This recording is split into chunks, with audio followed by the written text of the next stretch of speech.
We know Titanic from so many stories, even a movie, but now we have its first full-sized digital scan. And nope, it's not like those models from before, where we mostly imagined what the ship was supposed to be like. This time we got a real digital scan. A team of experts really mapped the deep-sea floor around the Titanic together with the ship itself. We basically got a 3D view of the entire wreck, which is like going deep down beneath the ocean's surface and seeing Titanic as if all the water has been drained away.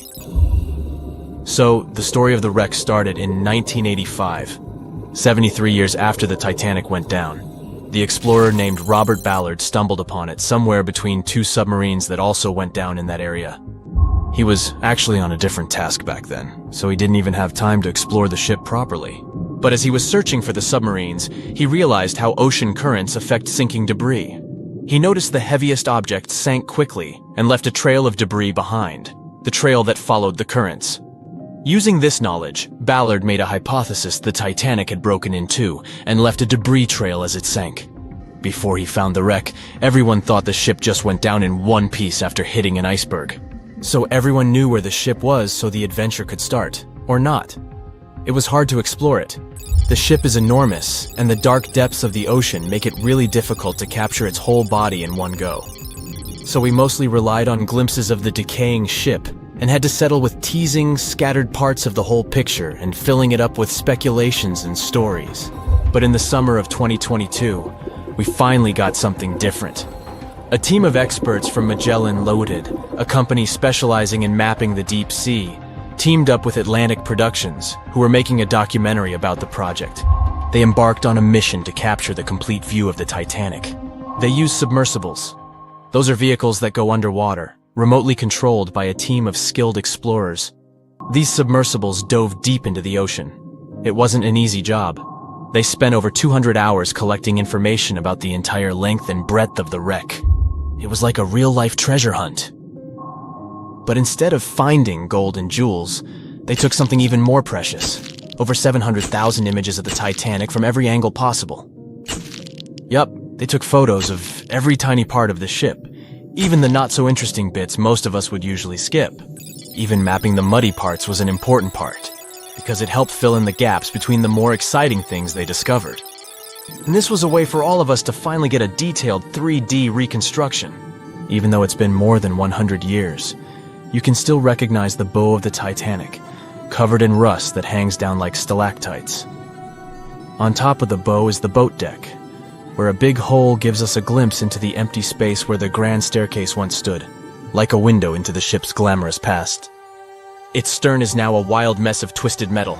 As the Titanic went down, this part collapsed and spiraled into the seabed. The bow and the stern ended up separated by about 2,600 feet. There's a vast field of debris surrounding this giant, stuck on the seafloor. This debris is like a scattered treasure trove, full of intricate metalwork from the ship, statues, and even unopened champagne bottles. There are also personal belongings that went down together with the ship, like dozens of shoes resting across the seafloor. It was a tough task to do, go down and take all those pictures. It may not sound that hard at first, considering it was the vehicle that really immersed itself into such deep parts of the ocean, not the people. But studying the ocean is hard. We haven't explored, mapped, or even seen over 80% of it. The conditions are harsh, and the pressure becomes more intense the deeper you go. And their vehicle had to dive down to nearly 13,120 feet below the surface. That's like 12 Eiffel Towers stacked on top of each other. Plus, you have strong currents in that area, so it was probably like trying to navigate through a watery maze. And submersibles weren't supposed to touch anything. Even the slightest wrong step can damage the wreck that was already so fragile. It seems like the Titanic is frozen in time, so it will always be there waiting for us. But in reality, it's slowly disappearing. It's pretty obvious that the ocean water ruined it considering how long it has been down there. But it's not just that. The wreck itself has become a home for a specific type of Bacteria Halomonas titanicae that even got named after the famous ship. These bacteria have a special ability. They can survive inside rusty formations known as rusticles. They kind of look like icicles, those spikes of ice that form when water falls from something and freezes. These bacteria have a taste for iron, which is abundant in the ship's hull. For them, it's like a real buffet down there. And as time goes by, these bacteria will keep eating away at the iron in the ship, bit by bit, until one day the feast comes to an end and the whole ship is gone. It's like a slow but steady recycling process. So this 3D model we got because of the hardworking team and technology comes at the best time because we never know how much time we have left with exploring the famous wreck. This time we might even understand the collision with the iceberg better. You know how movies always show the Titanic hitting the iceberg on its right side? Well, we can't even be certain about that. The scans could help us figure out if the ship actually grounded on the iceberg, like getting stuck on it. We can study the stern and analyze how the Titanic struck the seafloor. That will also help us understand what really happened during the sinking. Maybe we'll get a chance to discover if there was really a strong fire that sealed the fate of the Titanic. One theory says that the coal fire had been raging for a whole 3 weeks before the ship even took its first and last trip. And this could have made its hull weaker, which means most of the work was done. The iceberg just delivered the final blow, if there even was an iceberg, as some people wonder. There's an alternative theory they suggested where the Titanic may have actually hit a hidden mass of pack ice instead of a typical iceberg. Pack ice is made up of large sheets of ice that float near the ocean's surface and can be difficult to spot. They believe this pack ice might have drifted into the Atlantic from the Arctic Ocean. According to one professional mariner, Captain L.M. Collins, that stands up with that idea.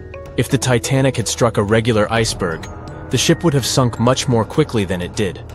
And since the Titanic managed to stay on the surface for a relatively long period of time, less than 3 hours, maybe this was a different type of collision. The mariner also said there are differences in what people said they saw when the Titanic sank. He thinks these differences might be because of optical illusions.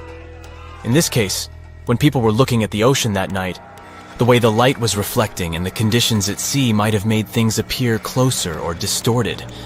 So when they saw something in the water, it might not have been exactly what they thought it was.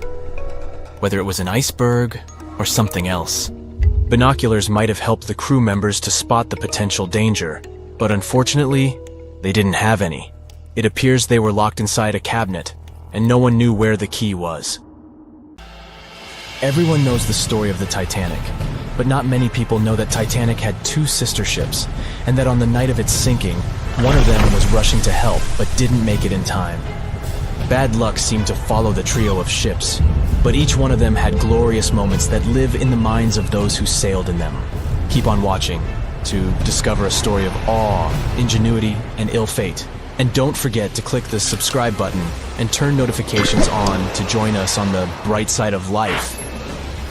You know how the iceberg hit the Titanic, how the band played to the end, and how the whole tragedy unfolded, but before it happened, it would have seemed an impossibility for such a ship to meet the end it did. None of that could have been foreseen by White Star Line, the company who built the Titanic, who had high hopes for what the unsinkable ship and its sister ships, the Britannic and the Olympic, would accomplish. The Olympic was the first of the trio to make sail on June 11, 1911, heading towards New York. The sheer size of it would wow the crowds. The Olympic's maiden voyage went without incident, and a crowd of 8,000 people in New York got to explore its luxurious accommodations while it was docked there. There were high expectations for the massive ship, but just around 2 months later, the Olympic crashed with the HMS Hawke. The Hawke got the brunt of the damage, as the bow was left flat as a pancake. After the crash, the Olympic made its way slowly back to Belfast, where the Titanic was being constructed. On the dock, people could see the 2 enormous ships side by side, as parts of the Titanic were used to put the Olympic back in shape. A rare sight to behold. And on April 14, 1912, the Titanic hit an iceberg, and minutes later, the crew radioed nearby ships for help. That night, the Olympic was returning from New York when it received the distress signal. The ship turned around and rushed at full speed towards the Titanic, but they were so far away that they would have arrived next night. At some point during the early hours of April 15, 1912, the crew of the Olympic decided they wouldn't make it in time and stopped course. The survivors of the Titanic were eventually rescued by the Carpathia. Olympic was set up with lifeboats for all crew and passengers after the Titanic sank. It went from having 20 lifeboats to 64. Changes were also made to the watertight bulkheads and an extra hull, To construct a type of double hull was installed. It was determined that a double hull would have kept the Titanic from sinking. For several years, Olympic was used in the war effort against Germany. Throughout the years, Olympic carried over 200,000 passengers, which included thousands of Americans fleeing from Europe and troops battling during World War I. One of the most significant moments for this ship was when it struck a German submarine and sank it. It was discovered that the submarine was preparing to fire a torpedo on the Olympic before Olympic rammed it. The Olympic ended up sailing the seas for 3 decades, which earned her the nickname of the Old Reliable, despite some previous accidents. It went on to help the survivors on the HMS Audacious when it was sinking, and do what it couldn't for its sister, Titanic. Eventually, bad luck caught up with the Olympic. The ship crashed with the Nantucket Lightship, and the crash signaled the beginning of the end. Beaten up, and after years of service, the Olympic was demolished and scrapped for parts. The Old Reliable saw many years of service and thousands of passengers, but the Britannic's journey was shorter-lived. When the Titanic sank, White Star Line was faced with a problem since they already had another enormous ship in the works. White Star Line began construction on the HMHS Britannic on November 30th, 1911, around 4 months before the Titanic sank. Although the Britannic was the youngest of the trio of ships, having been constructed last, it was also the biggest. They intended to name it Gigantic, but after the Titanic's disaster, they changed the name to Britannic, since they considered it to be a lucky name. With the Titanic sinking, the White Star Line underwent rigorous investigation, and many changes were made to the Britannic's design. The Britannic looked very similar to the Titanic, and it had what was at the time the largest marine turbine in the world, able to reach faster speeds than the Olympic. With Titanic's fate fresh in their minds, everything possible was done to ensure the safety of this newer ship. The Britannic was eventually launched on February 26, 1914, almost 2 years after Titanic met its end. After the Titanic's disaster, the White Star Line wanted the Britannic to redeem their name. The Britannic was on its way to becoming a successful ship.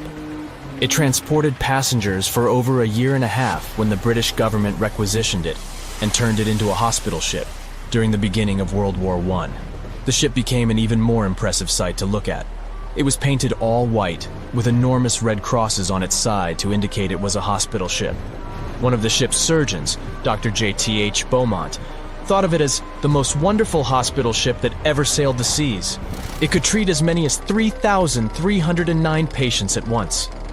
This is how the Britannic became His Majesty's Hospital Ship, or HMHS Britannic. Though the sight of this magnificent ship must have put a smile on a wounded soldier's face or two, the Britannic didn't operate for long. Just a year after it was turned into a hospital ship, the Britannic was making its way through the Aegean Sea to pick up wounded soldiers, when it was struck by a loud explosion. The passengers didn't know what had happened, but headed to the deck to disembark. It is unclear what hit the Britannic, but the general consensus is that it was struck by a mine left by a German U-boat, though some still believe a torpedo hit it. The captain tried to move the ship to a beach close by, but the ship was sinking fast. In the desperation, against the captain's orders, several crew members launched lifeboats and disembarked. But since the ship was moving and the propellers working, the lifeboats were sucked and destroyed by the propellers. Though so much effort had gone in to ensure the Britannic was safer than the Titanic, whatever explosion occurred left the Britannic in the same dire condition as the Titanic in just 10 minutes. In a cruel twist of fate, it also sank in the ocean. Unlike Titanic's enormous death toll, only 30 people perished in the sinking of the Britannic, and over 1,000 survived. So many people survived because the accident happened in the morning, when the temperature of the water was warmer and the Greek island Kea was close by to offer help. In the end, the Britannic only sailed the seas for over 2.5 years. The bad luck that followed the Titanic and the Britannic and the accidents and demise of the Olympic was remarkable. But what was most impressive is that there was a woman who sailed on all 3 ships and survived. Violet Jessup was a crew member and nurse aboard the ships. She was there when the Olympic collided with the HMS Hawk in 1911 and disembarked safely. 2 years later, she escaped the sinking of the Titanic in lifeboat number 16, and she showed some women it was safe to board the lifeboats. You'd imagine that would be enough to keep her from ever getting on a boat again, but not for her. A few years later, she served as a nurse in the Britannic while it was used as a hospital ship. When the explosion occurred, Violet jumped overboard, was pulled under by the water, and hit her head on the keel but survived. Can you imagine her experience? She must have had nerves of steel. All in all, the trio of ships saw journeys of triumph and tragedy. Ill fate might have followed them, but all the survivors were left with incredible stories to tell. So tell us, Brightsiders, would you have liked to have seen any of these ships in real life? Let us know in the comments section. Don't forget to give this video a like, share it with your friends, and click subscribe to stay on the bright side. The unsinkable Titanic didn't go down peacefully, which made finding its final resting place all the more difficult. The world-famous RMS Titanic sank in 1912, but was only discovered in 1985 on a secret mission. Although people back in the early 1900s had the approximate location of where the Titanic was, they didn't have the right technology to find it. As it went under, the ship sent several CQD signals, standing for Come Quickly, Distress, to a nearby ship named Carpathia. Come at once, we have struck a berg. It's a CQD, old man, were some of the final words transmitted from the Marconi wireless on the ship. These Morse code messages were also what made the first research missions to the wreck possible. RMS Carpathia found the lifeboats filled with Titanic survivors, but the world also desperately wanted to see what became of the famous liner. Fast forward to 1953. That's when the first serious attempt to find the Titanic wreck happened. A man named Risdon Beasley tried using a loud eruptive device to locate the ship. It sounds weird, but there's science to back it up. When dynamite goes off, the waves from the detonation hit the bottom of the ocean floor. With the help of sonars, scientists would be able to locate if there was anything solid at the bottom of the ocean. But Beasley had no luck. Another 20 years would pass before oceanographer Robert Ballard would make his attempt to locate the Titanic. Ballard had a bit more luck than Beasley. Over the previous years, underwater technology had gotten more funding and so worked much better. He tried it the first time in 1977. Ballard partnered with the Woods Hole Oceanographic Institution on a mission to map the ocean floor. While the institute hired him to test out their new mapping technology, Ballard's intention was to go a little further and find the Titanic wreck. In the middle of this new technological ship, there was a hole that allowed for a long pipe to be extended into the water just above the ocean floor. Attached to the end of this pipe, Ballard installed a pod with sonars and cameras. They thought they were in for something big, and so they took the ship to sea to run some tests. That's when, on a trial run, adversity struck. The drill pipe broke, sending all of their expensive material to the bottom of the ocean floor, just like the Titanic. When Ballard failed, another important character came into this story, a man named Jack Grimm, an eccentric oil tycoon. Grimm had become famous for trying to find things such as Noah's Ark, the Loch Ness Monster, and Bigfoot. He also tried to prove the hollow Earth theory, that says that the interior of Earth is entirely hollow and hosts underground cities and nations. His search consisted of trying to find a large hole on the North Pole, and thus venturing inside the hollow Earth. After his attempts failed, he set his eyes on the jewel liner that had sunk, the RMS Titanic. Grimm had the money, but he didn't have the know-how. So, as a billionaire, he made a big donation to Columbia University and asked in return to use some of their equipment. He hired a team of highly qualified scientists to help operate the machinery. Here's where it gets a little strange. Jack Grimm was a believer in folklore and non-conventional ways of doing things. So he brought a monkey on board and surprised the research team. This monkey, called Titan, was believed to point to a map and locate lost things. In this case, the Titanic. The scientists went crazy when the monkey appeared and told Grimm it was either them or the monkey. This expedition left Florida without Titan. Yes, there would be no monkey business. They set the course to the exact location of Titanic's last distress signal. They arrived. examined every inch of the ocean floor, but still found nothing. Grimm's first expedition lasted 3 weeks, but unfortunately, they found absolutely nothing. They tried a particularly good search method known as mowing the lawn, where they mimic such movements to map every inch of a larger area around Titanic's distress coordinates. The reasons for failure were important defects in the equipment and terrible weather. That's when that prior searcher of the lost Titanic came back into the picture, Robert Ballard. He didn't have the millions Jack Grimm had, but he had one thing going for him.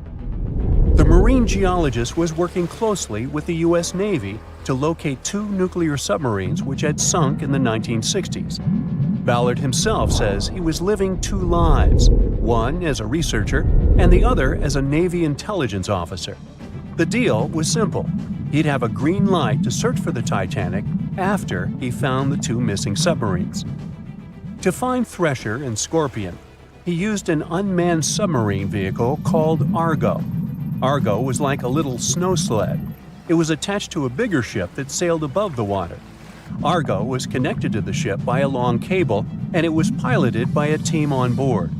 The sled had sonars and cameras that provided real-time imaging of the ocean floor, so it was a real advancement on other attempts. After much thinking, he had a eureka moment. He supposed the force of the wreck should have left a comet trail that led back to the ship. While searching for the Titanic, most people had tried to find the ship itself, but until then, it had been trying to find a needle in a haystack. That's why Ballard's logic was so brilliant. He needed to invert the order. He had another obstacle on his hands: time.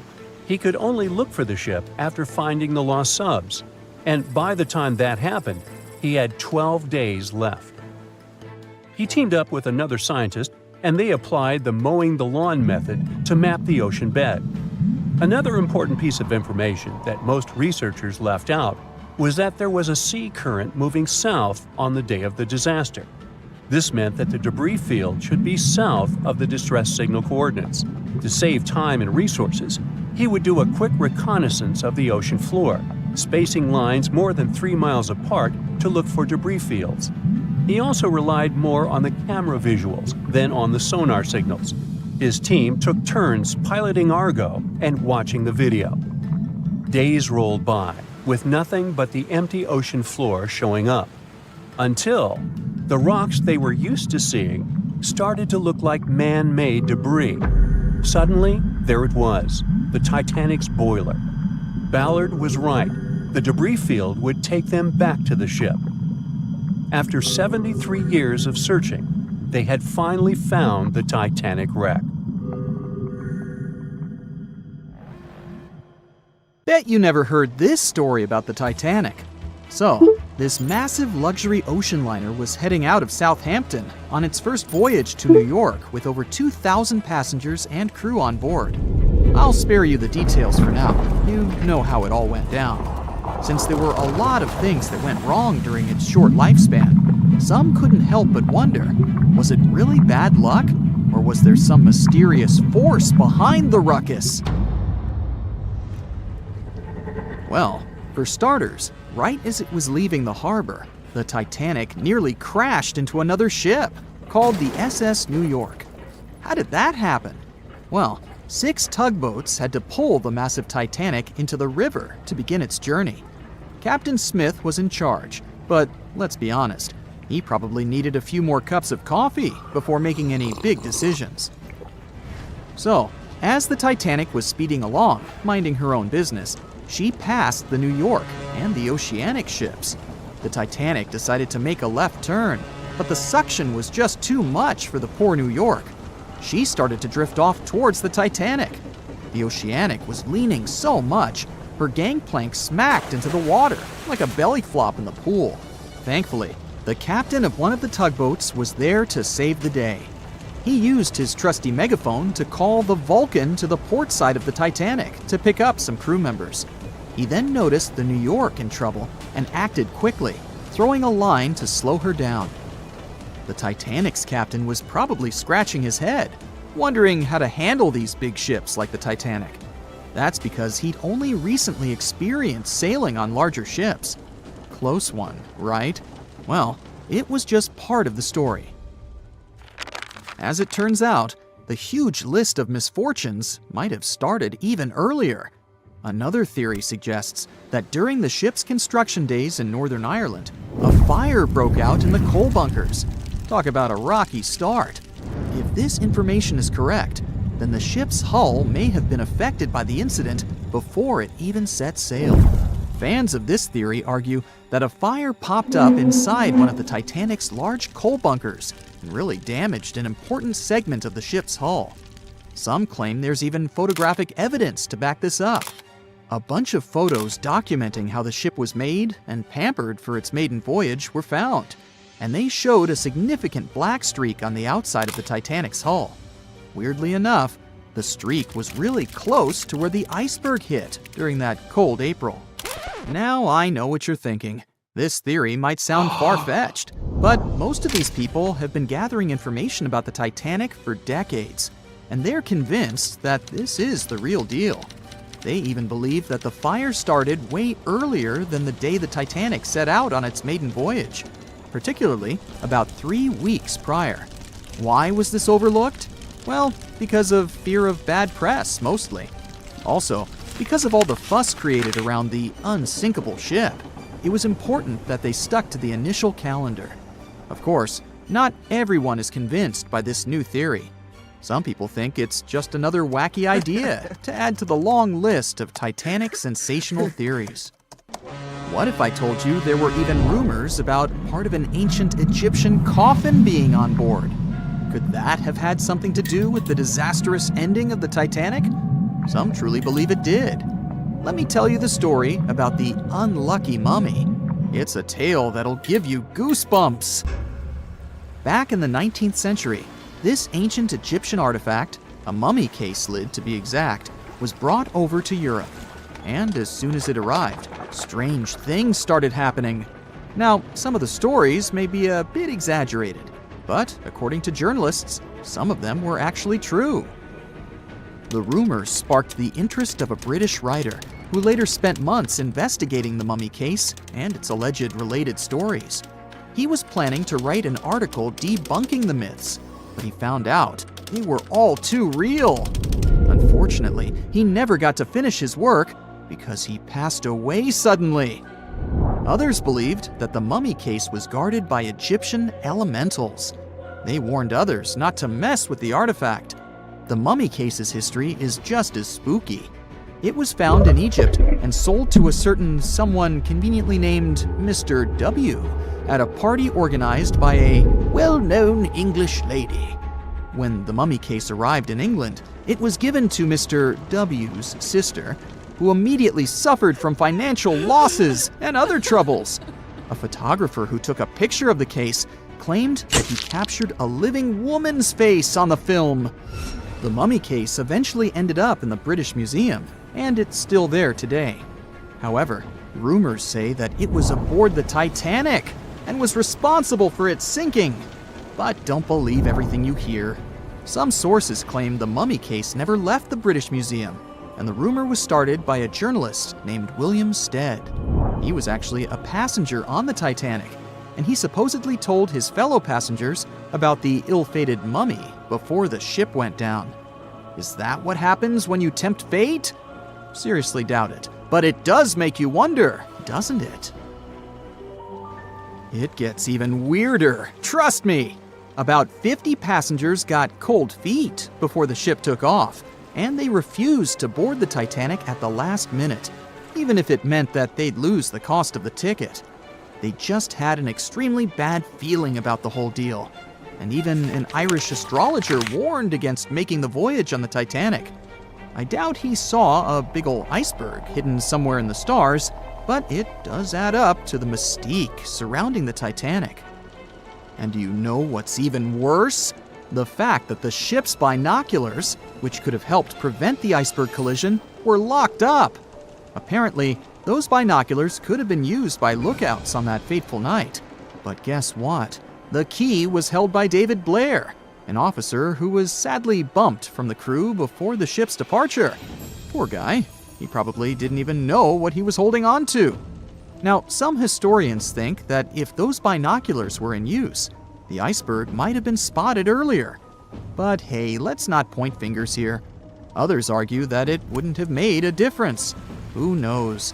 Maybe the lookout was too busy looking at the stars to notice a giant iceberg in front of them. But seriously, what were they thinking? Locking up the binoculars on a ship that big is like forgetting to pack sunscreen for a trip to the beach.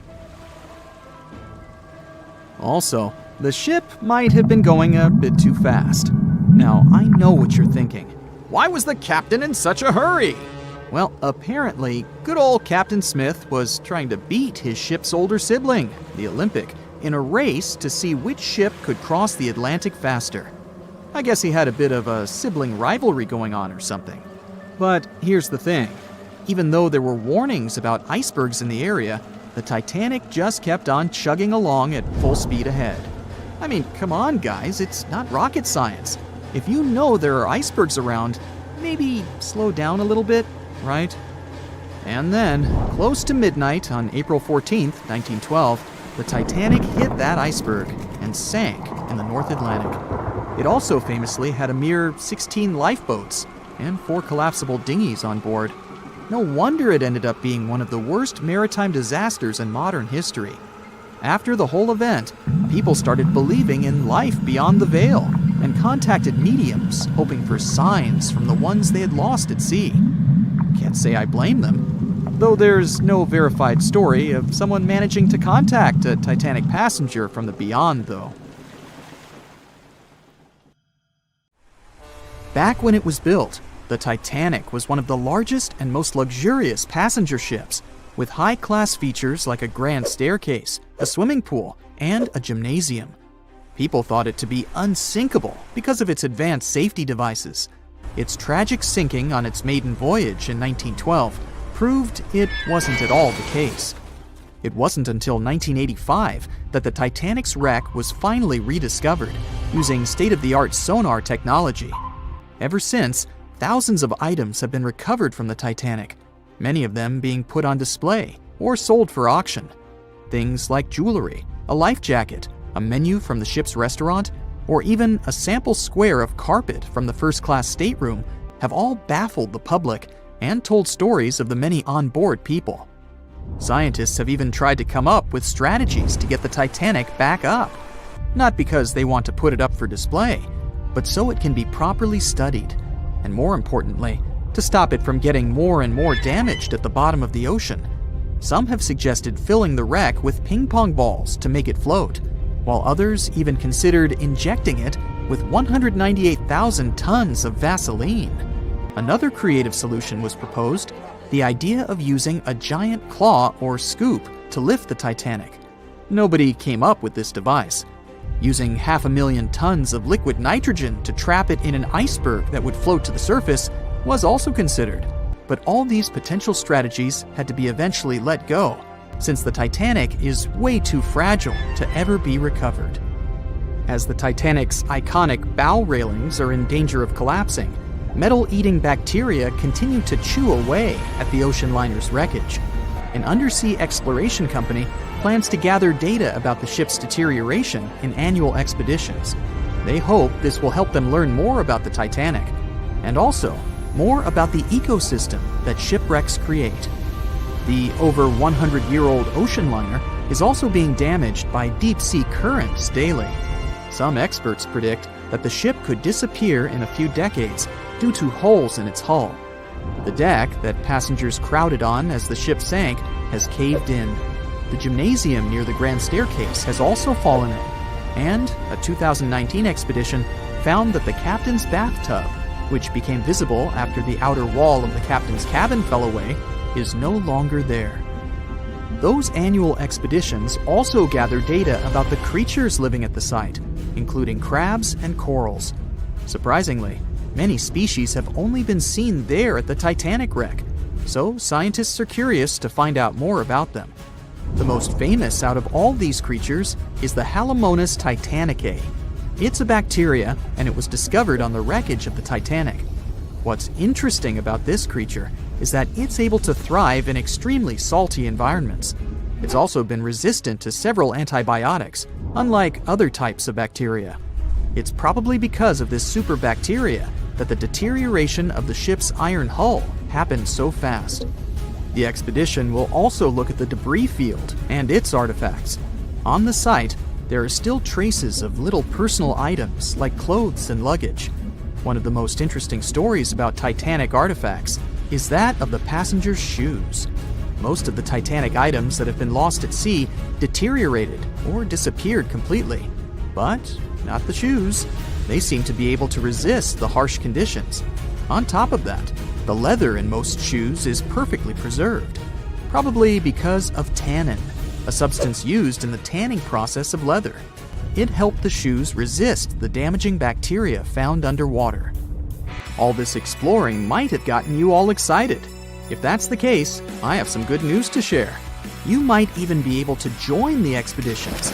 To personally explore the Titanic, you have to plan ahead and apply to be a mission specialist with OceanGate, the company responsible for the journey. However, this experience does come with a high price tag of $250,000. Despite the cost, this once-in-a-lifetime experience is in high demand because of the limited spots available. If you can afford the exploration, you will have the chance to collaborate with renowned specialists in marine biology, oceanography, the Titanic, DNA, and the deep ocean. Accommodations and meals on the dive support vessel are also included, as well as training and guidance from specialists before and during the mission. Lastly, you don't even need to bring your own gear, as the expedition equipment is included as well. Sure, ships have evolved and modernized over the years, and these days we have technology that is way better than that available on the Titanic. But this ship remains an amazing piece of history because of its many unusual features, like the fact that the Titanic's whistle was loud enough to be heard over 11 miles away, or the fact that the ship's hull was painted with a special mixture of red lead and linseed oil, which was believed to be effective in preventing the growth of seaweed and other marine organisms. However, despite popular belief, the ship's iconic fourth smokestack was not functional and was only used for ventilation and aesthetics. Probably one of its biggest flaws was its number of lifeboats. Despite its size and luxury, the Titanic only had 20 lifeboats on board, which were not enough to save all of its passengers and crew once it hit the iceberg. The Titanic may be the most famous shipwreck, but it's not the only one. The fleet of Kublai Khan tells a similar story. This one was a large naval force commissioned by the Mongol ruler Kublai Khan in the 13th century. The fleet was intended to travel to Japan and establish the Mongols as powerful rulers in the region. However, in 1281, the fleet was supposedly caught in bad weather and was seriously damaged, with many ships being destroyed. Legend has it that the fleet was torn down by a massive typhoon that came to be known as the kamikaze, or divine wind. This strong storm was believed to have been sent by the higher spirits to protect Japan from the Mongols. The truth about its disappearance remains a mystery to this day. However, the wreckage of the fleet, or parts of it, appears to have been discovered in the 1980s by Asian archaeologists. They dug across the site and studied the remains of the ships at a location near Imari Bay. The shipwreck is, to this day, considered to be an important archaeological discovery. That's because it informed us how well prepared the Mongols were back in the day in terms of their ships. Another tragic story is that of the RMS Empress of Ireland. This was a British passenger ship that operated until May of 1914. This is when the ship was sailing from Quebec City to Liverpool, but it ran into the Norwegian collier SS Storstad in the fog off the coast of Rimouski, Quebec.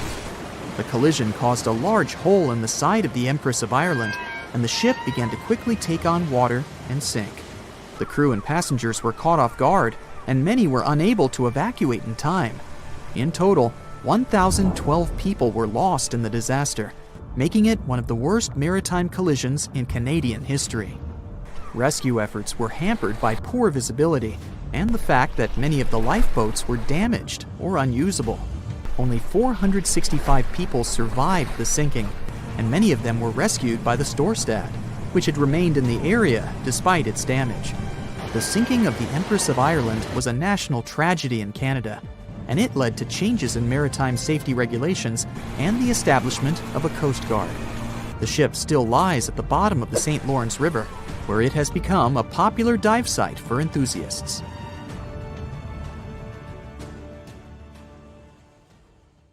In the Titanic movie, you won't see any fumes above the fourth funnel of the legendary ocean liner, and it's not a mistake.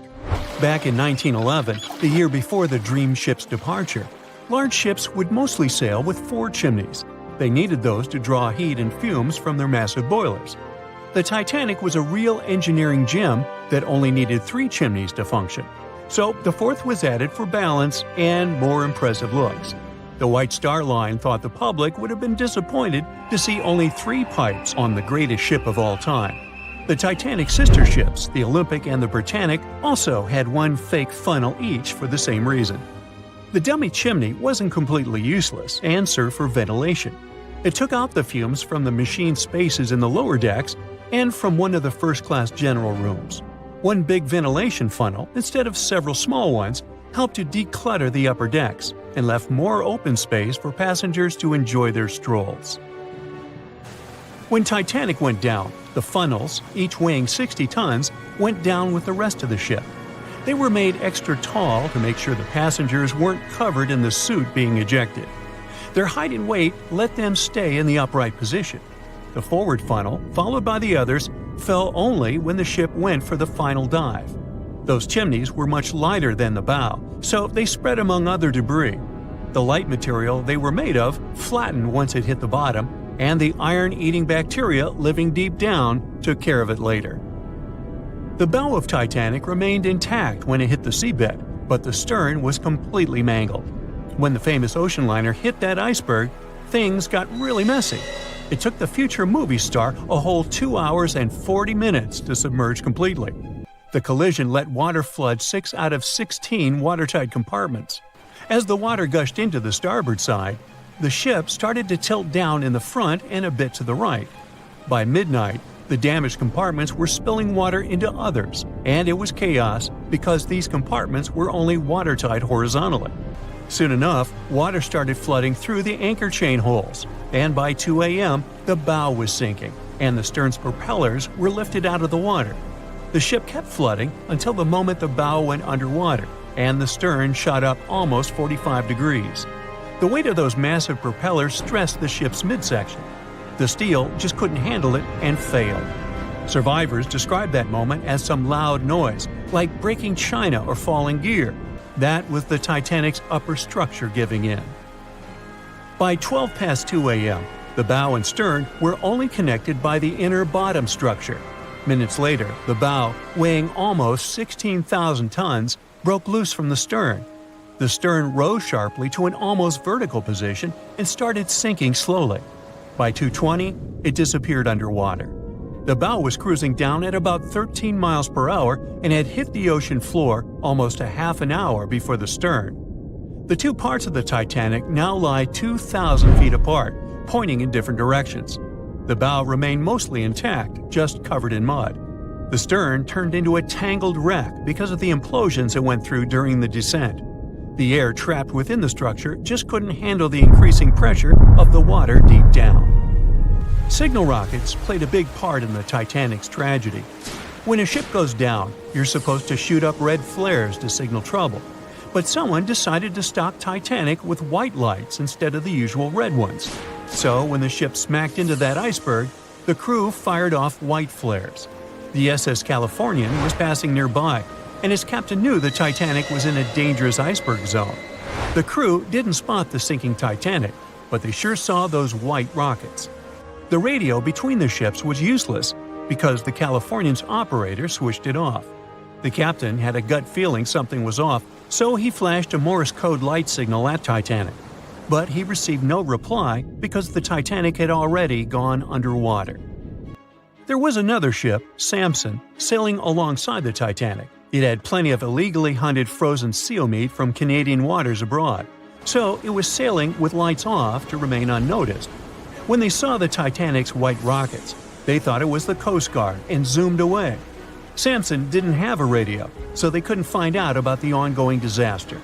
The crew got the news about Titanic only when they got to the coast of Iceland the following month. There have been many theories to explain the Titanic tragedy, and one of the recent ones says that there was a fire involved. An Irish journalist went full detective for decades, digging into the mystery, and stumbled upon a game-changer.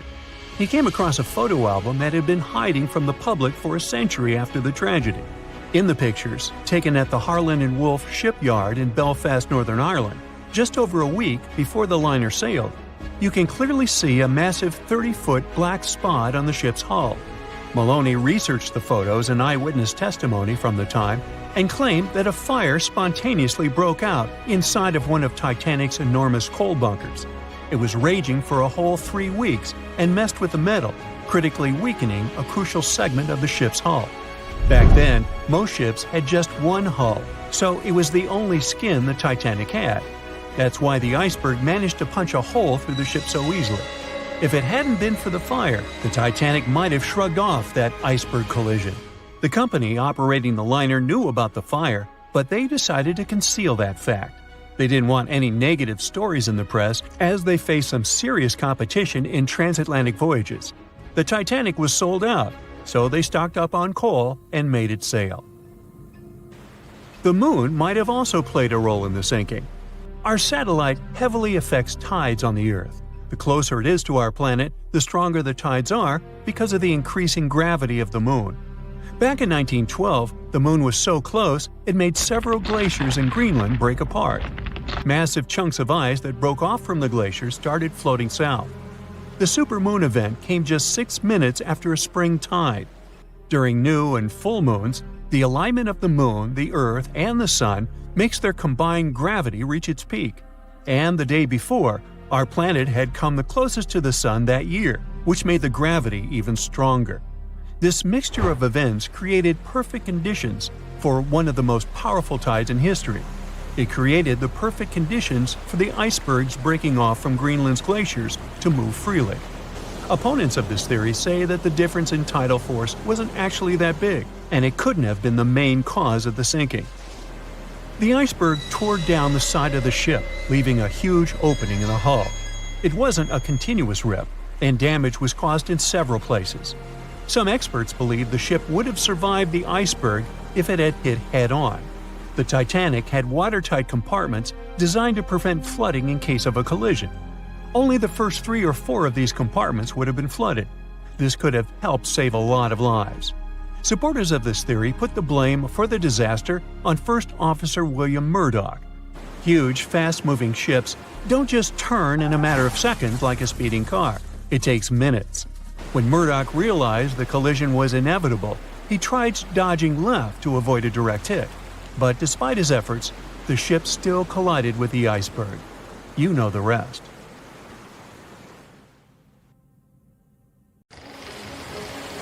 It was 11:39 at night when the Titanic's lookout shouted, "Iceberg, right ahead!" Swift action on the bridge to reduce speed and change the ship's course didn't help, and you already know how the story ends. Since then, we've regarded what happened to Titanic as a once-in-a-lifetime event. Is it though? The Titanic sank in 1912. Forget about fancy GPSs or weather satellites. At the time, ships were responsible for warning each other about the location of icebergs, like a "hey man, trust me on this" situation. Then the Titanic disaster happened. To call it a disaster is an understatement, so specialists felt the need to form an organization to avoid this kind of accident happening again. That's why, a year later, they created the International Ice Patrol, or IIP for short. Up to this day, this group has been responsible for giving ships advanced warnings about ice threats. IIP improved their methods over the years, from ship reports and aircraft patrols to satellite images. Recently, they've also been using oceanographic buoys, floating devices providing real-time information about ocean conditions up to 164 feet below the surface to predict the potential drift of icebergs. Luckily, IIP is doing an excellent job in reducing ship iceberg collisions. But don't get too comfortable, because even the most advanced detection equipment can't entirely avoid an unfortunate situation. Between 1980 and 2005, there were 57 incidents involving vessels and icebergs. And the chilling truth is that today's ships are more likely to run into an iceberg than the Titanic was. Studies have shown that 1,038 icebergs crossed the area where the Titanic sank back in 1912. You might think that's a lot, but scientists say it's not really a big deal. I mean, yeah, it's on the higher side, but there have been 14 years with even more iceberg activity since then. Nowadays, the number of icebergs is going up due to the accelerated melting of Greenland's glaciers. And since more ships are heading into polar waters, the chances of ships bumping into icebergs are higher. But the real danger for captains is invisible enemies, called growlers and buoyancy. Growlers are these small icebergs that can be the size of a regular door. And buoyancy are also considered small, measuring around the size of a school bus. These icebergs might seem harmless, but they're actually tricky since they can be completely invisible to radars or satellites. Let's see what happens when a modern cruise ship as big as the Titanic hits one of these small icebergs. Meet the Norwegian Sun, a luxurious cruise ship like Titanic, as it has the capacity to accommodate 2,400 passengers and more than 900 crew members. On July 2022, this cruise ship was on its way to Hubbard Glacier in Alaska when it found itself in the middle of a dense fog. Suddenly, passengers felt an impact and were terrified as the ship experienced a severe jolt. The fog immediately cleared and they realized what had happened. The Norwegian Sun had collided with an iceberg of the growler type. But the outcome was entirely different from Titanic. Thankfully, there were no injuries, and both the passengers and staff reached the Alaskan docks safely. Expert divers checked the condition of the boat, and they discovered that the ship had suffered some damage after the collision, so the rest of the trip was canceled. Now don't stress about packing for your next trip across the Atlantic, because accidents like the one with the Norwegian Sun are really rare. I mean, it's common for ships to encounter ice, but what's unusual is for it to be a problem. Most modern cruise ships wouldn't get physically damaged by an iceberg, and there's a reason for that. You see, the steel used in the Titanic also played a significant role in the disaster. The unsinkable ship, after all, was not so impact-resistant. Back then, the Titanic's hull was constructed using around 2,000 steel plates, which are believed to have been produced in an open hearth furnace. As a result, the steel contained a high concentration of phosphorus, oxygen, and sulfur. High levels of these elements make steel brittle at low temperatures, causing it to fail upon impact. While the steel used on the Titanic was of the highest quality available at the time, it wouldn't meet the safety standards of modern ships, and it was approximately 10 times less safe than what today's vessels use.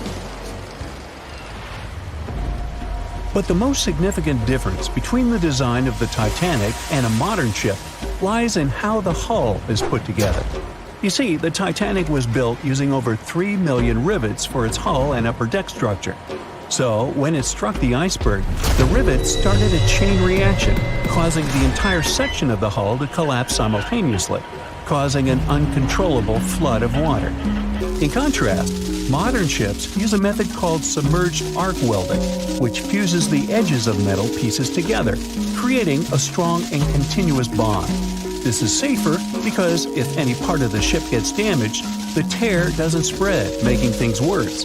The damage remains contained within that section. Okay, so small icebergs are becoming more common, and vessels have been adapted to deal with them. But there's still one more scenario to consider. What if a huge cruise ship hit an iceberg the size of a 5-story building?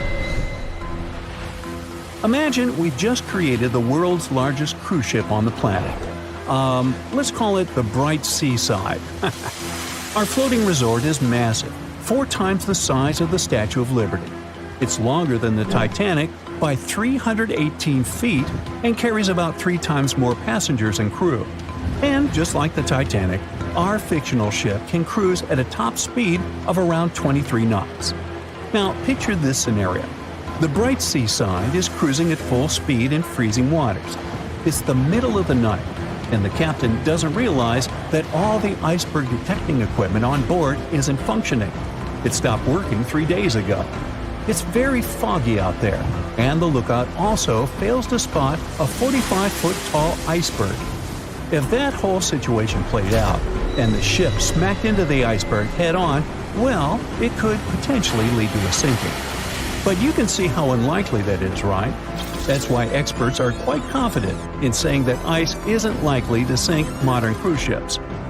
It's also worth mentioning that safety measures have improved a lot since Titanic. A modern large vessel can take days to sink, which provides enough time to keep everyone safe. Crews are definitely better prepared to handle evacuation procedures, and passengers should also go through safety training before cruising. I know, it is annoying to do that when all you want to do is drink a lemonade or some other beverage by the pool. But, all these safety tips are what saved the MS Explorer from becoming a modern Titanic. You see, back in 2007, all 154 people on board this Antarctic cruise ship managed to get into lifeboats after the ship hit an iceberg. Now imagine their panic as they waited for help for 4 hours. The crew did an excellent job in keeping everybody safe, no doubt. But a report that came out 2 years later said that the MS Explorer accident had happened because of the inexperience of the captain, who had pushed the ship too fast into a wall of ice in the freezing waters of Antarctica. That means that no matter how much tech a ship's got or how fancy its materials are, if you've got a careless captain and a crew that doesn't know how to handle an iceberg hit, yep, a disaster similar to Titanic could happen again. But hey, you shouldn't stress over it. Trust the professionals and keep in mind the odds. In the last 30 years, the MS Explorer was the only cruise ship that sank thanks to an iceberg, and everyone survived. So kick back and enjoy your sea vacation. It seems like we all cried watching the heartbreaking goodbye of Jack and Rose from the Titanic. Oops, spoiler, sorry. But the real-life stories from the sinking of the famous ship were no less touching. Joseph LaRoche was born in 1886 in Haiti to a wealthy family. He was growing up without a dad, but his mother was a self-made woman and a respected merchant. His uncle was the head of his country. Joseph was fluent in French, Creole, and English. At the age of 15, Joseph realized he wanted to become an engineer. There were no engineering schools in Haiti, so he moved to France to get his education. The journey took him a whopping 83 days. Still, in his student years, Joseph met Juliet in a suburb of Paris through a mentor. They soon became friends, and then it grew into something bigger. The couple decided to get married. There was only one problem. Joseph couldn't find a well-paid qualified job even after completing his studies because of racial discrimination.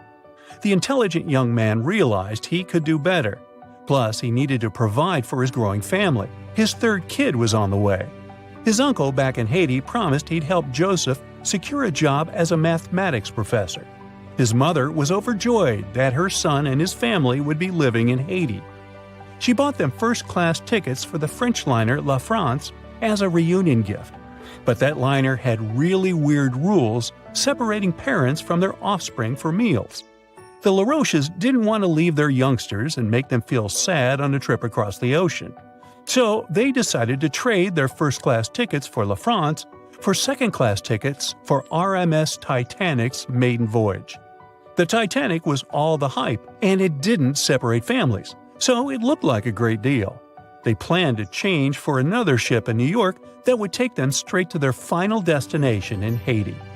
The family boarded the Titanic on April 10, 1912, at Cherbourg.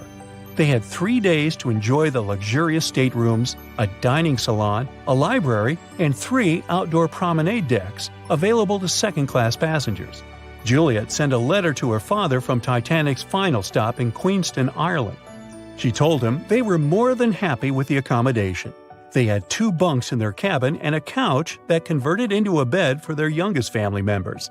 The family made friends with some nice co-passengers with whom they had traveled together from Paris. She thought they had been the only other French people on board, so they sat together for meals. Juliet mentioned they had all spent time together on the deck of the liner.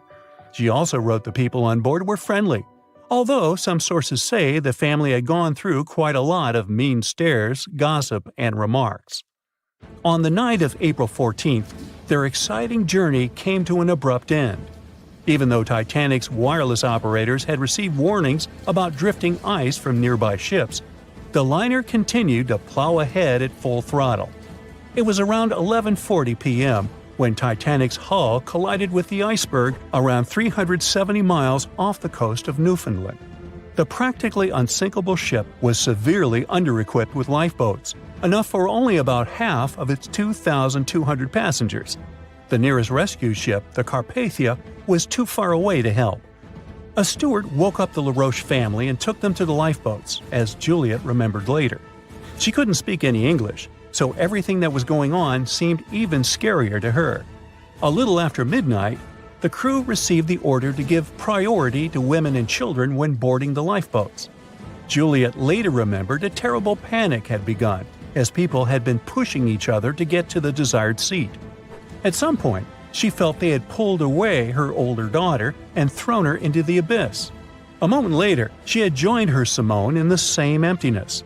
So, pregnant Juliet and her two daughters got spots in Lifeboat 14. But they had to say goodbye to Joseph as the boat was being lowered into the sea.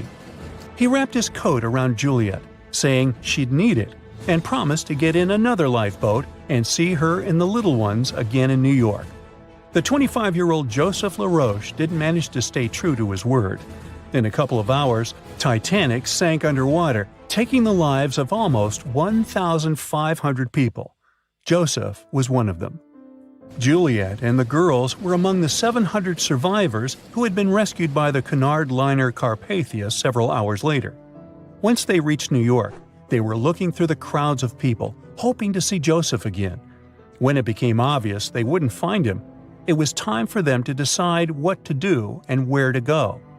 Without any knowledge of English or money that had gone down with the ship, Juliet managed to survive in America only for 3 weeks, and then had no other choice but to go back to France.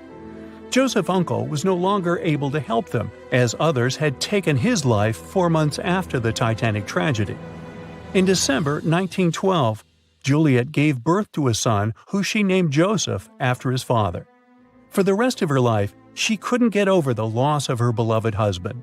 That's why she didn't like to speak about what had happened on Titanic and told her children not to mention it. In 1995, a member of the Titanic Historical Society interviewed Louise, who was the last remaining LaRoche child and the last French survivor of the sinking. And that's when the world first heard about this heartbreaking story. It inspired some plays and articles, but it never got the same attention as the story of other passengers. You probably remember the elderly couple going down together in their bed on the Titanic. It was inspired by Isidor and Ida Strauss. They were both born in Germany and emigrated to the United States as kids. They met in New York and got married 5 years later. Isidor started a china and porcelain business with his brother that grew into the glassware department at Macy's and turned them into multimillionaires. Isidor and Ida were well known in New York, not only for their wealth and charity, but also for their love and devotion to each other. In 1912, the couple decided to run away from the New York winters and headed for Europe. By that time, they'd already been married for 40 years. In early April, it was time for them to sail back home to New York.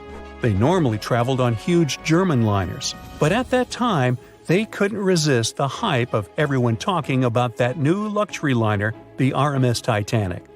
That's how they ended up in one of the first-class private suites at the top of the ship.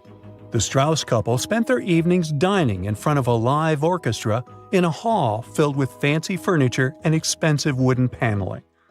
On the night of April 14th, they felt a slight tremor and then left their private suite and waited for instructions from the crew.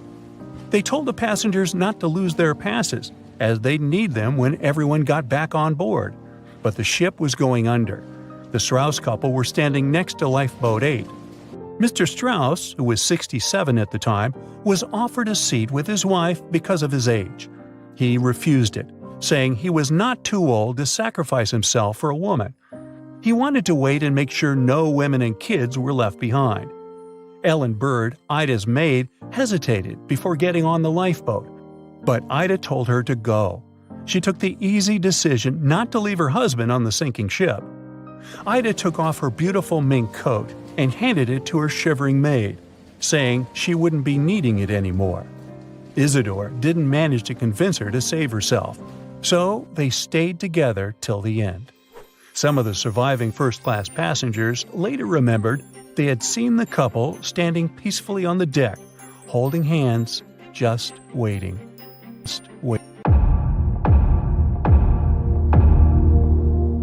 There were no binoculars on board the famous Titanic on the night when they were needed the most. The lookouts were blind, helpless, and doomed, and the ship went down, taking hundreds of lives, right?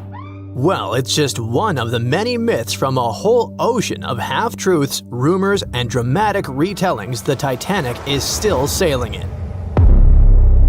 There were binoculars on board. The real issue was access. The binoculars were locked in a cabinet in the crow's nest, which is the lookout point, but the key went missing. A crew member named David Blair, who was supposed to be on the Titanic, was reassigned to a different ship at the last minute. He forgot to leave the key behind. The key to saving hundreds of lives, literally, was sitting in his pocket far away as the Titanic was going down. But we'll never find out what would have happened if the key had been there. The sky was clear that night, but there wasn't a moon to light the way, and there was no wind, so the sea was glassy, and there were no ripples, which are the usual warning signs of icebergs floating around. Then there's the idea that the Titanic was racing across the Atlantic to break a speed record, but historians disagree. The Titanic's crew knew there was ice out there, but instead of slowing down, they just kept going, cruising around 22 knots. That's only a couple of knots slower than her top speed, but the Titanic wasn't being pushed to her limits. Many of her furnaces weren't even fully stoked. And it was normal practice for that time to just keep going and trust those on the lookout to spot the ice before the ship hits it. Those massive Atlantic liners weren't about taking it easy. They were about being perfectly on time. Ships like the Titanic were basically the express trains of the sea, and any delay would have been a PR disaster. So, yeah, they knew the risks, but didn't think it was a big deal. After all, plenty of ships had close calls before and came out okay. They didn't see ice as a huge threat those days, and weren't even afraid of head-on collisions. And have you heard that the White Star Line, the company that owned the Titanic, marketed it as unsinkable? In 1910, the company was hyping up their two new ocean giants, the Titanic and her sister ship, the Olympic. Their ads proudly declared these ships were designed to be unsinkable. What the company meant by it was that, on paper, the design should keep them afloat. Later on, they even had to clarify that they never promised the ships were actually unsinkable. By 1911, before the Titanic even hit the water, magazines were already running wild with the idea. Writers were calling her practically unsinkable, pointing to her fancy new watertight compartments as proof. And just like that, a legend was born before the ship even left the dock. After she went down, even one of White Star Line's own executives admitted during the official inquiry that when he first heard the news, he didn't believe it. He genuinely believed the Titanic couldn't sink. But that whole unsinkable thing was never the main selling point. White Star Line wasn't really pushing safety, but selling luxury. The Titanic was supposed to be the crown jewel of ocean travel, massive, elegant, and dripping in comfort. Another story that just stuck with us is that before the iceberg even struck, a coal fire was burning away in one of the Titanic's bunkers. It weakened the ship's hull and made it more vulnerable. Some people even say that fire caused or accelerated the sinking. Well, it's partially true. There was a coal fire in one of the Titanic's coal bunkers before the voyage. Fires in coal bunkers weren't unusual in steamships of the time. They could smolder for days. But it was nothing like a fire that would be raging uncontrollably. Historical timelines, crew logs, and structural analysis all indicate that a fire of such intensity and in such a position couldn't have caused fatal structural damage. If the fire had done that much harm, the ship might have failed even before the collision. But the Titanic stayed afloat for over 2 hours, which means the real villain was still the iceberg. Another twist to the fire story is that it could have distracted the crew, preventing them from dealing with the iceberg situation properly. That sounds more plausible, but still, that's not the same as saying the fire was the real culprit. Speaking of the real culprits, there's no doubt it was an iceberg, but the scale of disaster it caused was way more subtle than a big movie-style gash in the hull. Instead, it produced many tiny fractures in the ship's rivets, seams, and metal joints. Each fracture was almost unnoticeable, but because the ship was cruising, the water was steadily running through those micro gaps under pressure. It slowly seeped into multiple compartments and filled 6 of the watertight sections.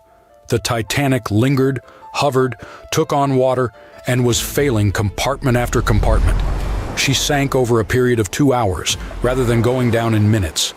If the iceberg had catastrophically torn open the hull, the ship would have gone down almost immediately, and people would have had no time to react and escape. Sadly, not all of them had that chance anyway. You probably recall the heartbreaking scene from the Titanic movie, where third-class passengers attempt to escape to the decks, but they are locked below in their section.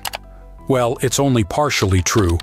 Yes, there were barriers separating passenger classes, but they were mostly in place to comply with U.S. immigration laws. Third-class passengers going to America in search of a new life had to pass health checks and immigration processing. That's why they were traveling on separate decks. There were some lifeboats for them, although not in the third-class sections of the ship, so they would have to navigate a maze of corridors and stairs to reach the top.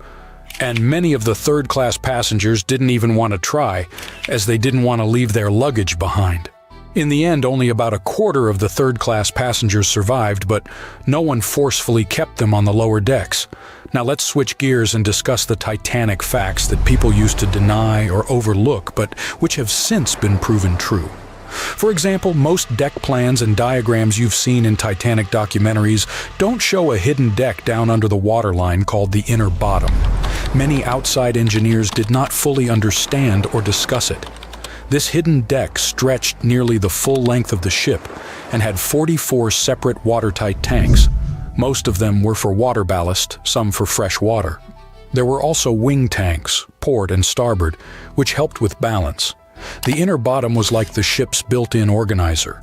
It divided the Titanic into separate sections, allowing different parts to remain balanced and easier to control.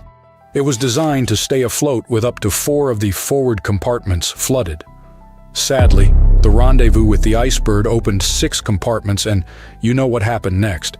And finally, my personal favorite Titanic myth is that the ship split cleanly in half, like some Hollywood action scene. Blame James Cameron for that one. We all cried when we saw it, but reality was way uglier. For many years after the tragedy, survivors couldn't all agree on what they saw. Some said the ship went down whole. Others swore it broke apart. No one believed the second group until the scientists found the wreck in 1985. Then, they finally confirmed the truth that the Titanic had indeed broken in 2, but not neatly. The metal twisted, tore, and shredded as the stern lifted into the air, and 2 opposite forces ripped it apart. And to make it even more tragic, the people were still clinging to the back half when it snapped and plunged into darkness. Exclusive photographs, by far the best yet, are in from the Titanic. For most of this century, When the first images of the Titanic shipwreck appeared in September 1985, the world stopped. People were glued to their TVs, watching the legendary ship reappear after more than 70 years. Where did the Titanic sink, you ask?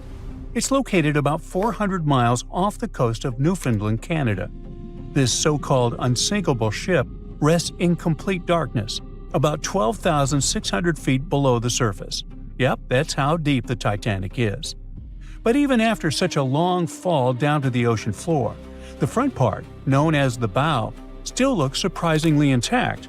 I mean, the railings were still there, the anchor chains too, even the elegant curves of the hull you might recognize from old photos.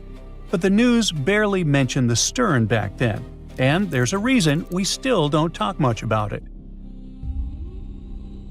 You see, these images were about more than just capturing mesmerizing and eerie footage. They were proof of what really happened when the Titanic sank. We were finally getting some answers about this 1912 disaster, when more than 1,600 people lost their lives. And before you Google how many people survived the Titanic, I'll tell you, 706. Among those survivors, several claimed they saw the ship break apart as it went down. Others insisted it sank in one piece, and in the end, investigators agreed with them. Back then, official reports concluded that Titanic had gone down intact. So, for 73 years, that was the official story, until we finally saw the Titanic at the bottom of the ocean. When the Titanic underwater photos were released, they confirmed it. Yes, the liner really did break apart as it sank. And if we've just seen those images of the bow, that means the stern must be around there too, right? Well, kind of. I mean, we did find it. It's located about 2,000 feet away from the bow, lying on the ocean floor. So yes, it exists.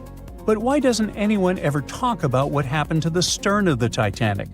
Well, there's a big reason for that. See, the bow, even after all the damage from hitting the seafloor, still looks recognizable. Many of its interiors are surprisingly well preserved, and it's lying as if the ship was continuing its voyage. But the stern is destroyed. Today it's more like a twisted tangle of steel that barely looks like a ship at all. Only the parts that are more resilient, like the propellers, reciprocating engines, and rudder, have managed to hold their shape. But the rest of the stern section is melting into the seafloor. Yet, to understand why it's in such a terrible state, we need to go back to that freezing night of April 15, 1912, the night of the Titanic wreck. Just hours before the tragedy, Titanic was still sailing smoothly across the cold North Atlantic.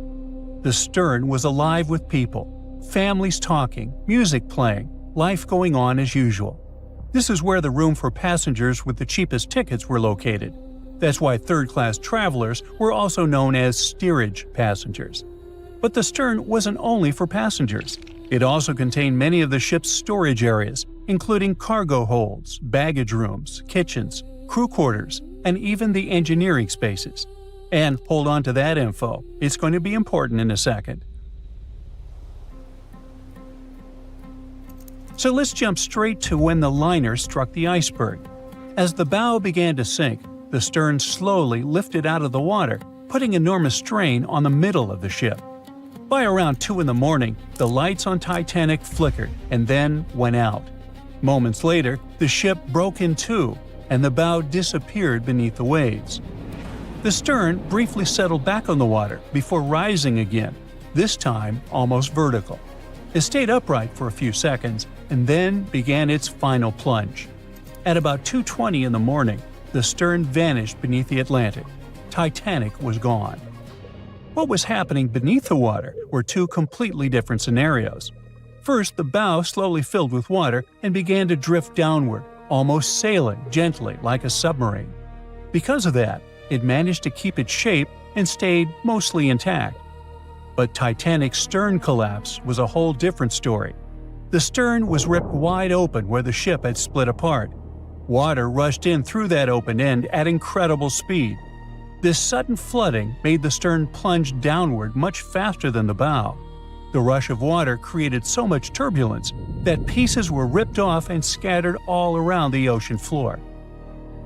Now, remember what I said earlier about the spaces inside the stern? Those huge storage areas were wide open, and many of them contained air pockets. So when the stern section broke away, it still had compartments filled with trapped air. As it spun down into the depths, this increasing water pressure crushed those pockets one by one. The surrounding structure began to implode, scattering pieces of metal, furniture, statues, and passengers' belongings across the ocean floor. So many experts believe the immense water pressure made that section collapse as it sank, and that's why we can't see much of it today. And now you know the answer to the Titanic back section mystery. We don't talk about it much, simply because there's not much left to see. It's like the part of the Titanic story that's too broken or too painful to talk about openly. The side of the ship that truly feels lost. And sorry to say this, but that's the future of the bow, too. I mean, it won't be there forever.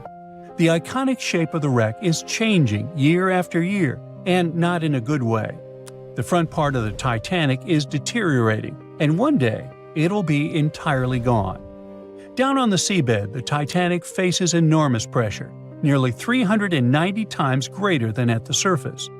The good news is there aren't any air pockets left inside the ship, so big implosions won't happen again. But the bad news is that the ship's own weight is now helping to tear it apart. As those 52,000 tons of steel slowly settle into the ocean floor, they twist and pull on the hull. Submersible missions have already spotted large cracks running through the steel plates, and even the decks themselves are starting to cave in. And there's something else. The wreck might look cool and spooky today, but that actually comes from a thick layer of bacteria and microbes covering it. The problem is, they're slowly eating the Titanic. Yep, most of the corrosion happening down there is caused by bacteria, and this is gradually weakening the entire structure. Steel plates, beams, and supports are getting thinner every year. Scientists estimate that the ship is losing between 0.13 and 0.2 tons of iron every single day. Still, even at that rate, the wreck won't vanish overnight. Experts believe it could take up to 420 years for the liner to disappear completely. Until then, we'll keep watching this sad but natural process unfold. Parts of the ship have been falling apart little by little since the night when Titanic sank, and a lot has already changed since we started taking underwater photos, like the railing sections that have dropped and the ceiling in the captain's bathroom that's collapsed.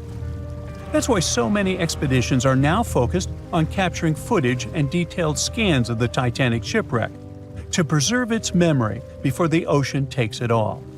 It's our way of keeping the story alive, even as time and nature continue their quiet work. Maybe those hungry bacteria can take a break from their buffet, so that Titanic can rest in peace with many more years to come. Titanic. The Titanic. The Titanic. The Titanic. Titanic. The Titanic. The Titanic? Titanic. The Titanic. Congratulations! You can now forget everything you've seen in the movies or everything you've read in books and newspapers and heard from people. Now we have the most detailed and reliable study of the famous sunken ship. A large-scale Titanic 3D scan allows us to see in fine detail everything that happened during the disaster. And rest assured, there was a lot going on there that you've never heard of. Are you ready for Titanic new discoveries? Let's go! There's a fat chance, or a thin chance, take your pick, that there are no people here who haven't heard of what happened. But just in case, here's the quick backstory. On April 10, 1912, the giant cruise ship Titanic sailed from Southampton, England to New York City. 4 days later, the ship collided with an iceberg and sank in the freezing waters of the North Atlantic. It was one of the most tragic and biggest disasters in the history of sea voyages. Since then, the wreck of the giant ship has been lying under a layer of icy water. For decades, people wanted to get this ship from the bottom many times, but they never fully tried. Passenger stories, documentaries, and books have given us a complete picture of what happened. But the only witness that can tell us about those tragic events is the ship itself. And some people decided to ask it about that night. A group of experts, oceanographers and cinematographers, recreated a virtual version of the events and showed it in the documentary Titanic: The Digital Resurrection. This is the most detailed digital reconstruction of how the Titanic sank ever made. To create it, specialists from the Magellan Company sent marine robots to the bottom where the ship lies at a depth of 12,500 feet. In such a place, all objects experience immense water pressure. To better understand how great it is, imagine the weight of a heavy barbell on your fingertip. Experienced divers with standard scuba gear can only swim at depths up to 130 feet and a little deeper. So it's a challenging, almost impossible mission to descend to such a depth and conduct research. It's dangerous for people. That's why the team of specialists sent robots there. Equipped with cameras for deep-sea surveys, they took more than 700,000 photos and videos in 4K resolution.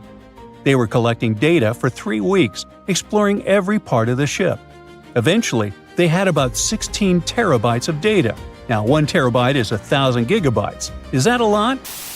The largest game on PC, Microsoft Flight Simulator, weighs about a half a terabyte, and it has maps of the entire planet to create a realistic flight simulator. Still, this huge program weighs 32 times less than that Titanic scan. Imagine how detailed the model of the ship and the simulation of the disaster turned out to be. Moreover, the team combined all this information with the drawings of the ship. They calculated the speed of Titanic that night, its direction, its position, and the angle of impact with the iceberg. All of this was uploaded to supercomputers to create precise crash simulations. After that, specialists studied eyewitness reports, got consultations from historians and maritime experts, and then presented a detailed staging of the tragic night. Some things turned out to be different from what you know about them. For example, the iceberg didn't make a huge hole in the side of the ship. A Titanic wreckage scan shows that a piece of ice had struck a glancing blow and created several holes in the hull. Each of them was the size of an A4 sheet of paper. How could such minor damage destroy a giant ship? The problem was that those A4-sized punctures covered the entire length of the case. The Titanic's creators claimed that it was the most unsinkable ship in the world. However, its unsinkability lay in the fact that it could stay afloat even if 4 of its watertight compartments got flooded. But the collision with the iceberg led to the flooding of 6 of them. The iceberg had a mere 6.3 seconds of contact with the ship and still managed to sink it. The Titanic wreckage scan also showed a portal with a broken window. The iceberg probably crashed in there. This finding confirms the words of eyewitnesses that pieces of ice got into the cabins. Just imagine how frightening that was. You're sleeping peacefully in your bed, then you hear a loud crash, and a piece of iceberg falls into your cabin. And after that, absolute chaos begins. The researchers found out exactly how the ship had split in half. In the famous movie, we all saw how the back of the ship had risen above the water and then broken off. The ship indeed broke, but not as gently as we saw on the screen. Yeah, the scale of the disaster was terrible, but the reality was even worse. The ship wasn't just broken, it was torn in two. Wooden and metal parts of the ship, pipes, chunks of the hull, walls, everything was torn and bent.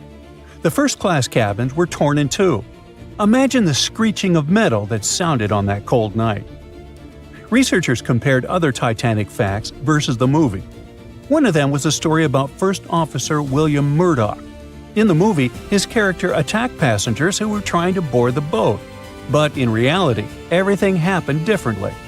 Titanic survivor Charles Lightoller said William Murdoch had drowned when he was trying to lower a lifeboat into the water. He didn't attack anybody, but still faced a tragic fate. There are no exact details, but high-resolution scans have confirmed this version. But one of the most impressive and heroic tales that happened on the Titanic occurred in the boiler room. With the help of robots, experts discovered that one of the boat's steam valves had been left open. This finding only confirms eyewitness stories that the engineers stayed in the boiler room for more than 2 hours after the collision with the icebergs. This group of brave people maintained a power supply until the very end. Why did they do it? Proper lighting on the Titanic helped people safely lower the boats onto the water. Electric power also made the Titanic visible to distant ships. Moreover, passengers reported that the Titanic's lights were on even when it was submerged underwater. The brave feat of the engineers helped save hundreds of passengers' lives. Who knows, perhaps further research of the ship will tell us more about other heroic actions of the passengers and crew members. Actions that will be worth making a movie about. In addition to studying the ship, The researchers also scanned the seabed around the wreckage, where not only parts of the Titanic, but also personal belongings of passengers, including gold coins, pocket watches, combs, shoes, and so on, were scattered. By the way, many of those items have been raised from the bottom and sold at various auctions. You can also see some artifacts from the ship in specialized museums. One of those is called Titanic Belfast and is located in Northern Ireland. It is open to the public. A digital replica of the ship not only shows us how the Titanic sank, but also literally saves the ship.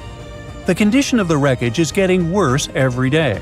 Gigantic pressure, cold temperature, water, and marine life, all of this is slowly destroying the vessel.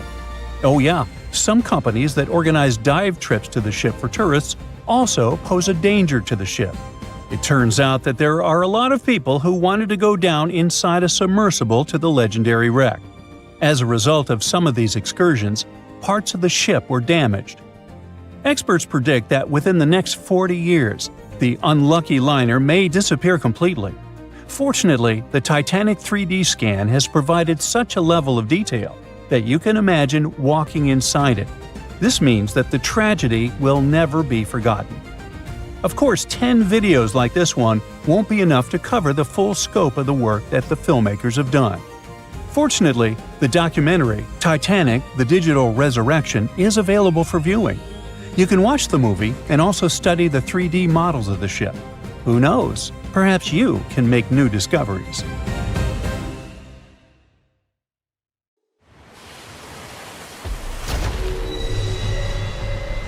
Over 1,500 people lost their lives in this part of the ocean, so maybe it's a prudent idea to stay away from it.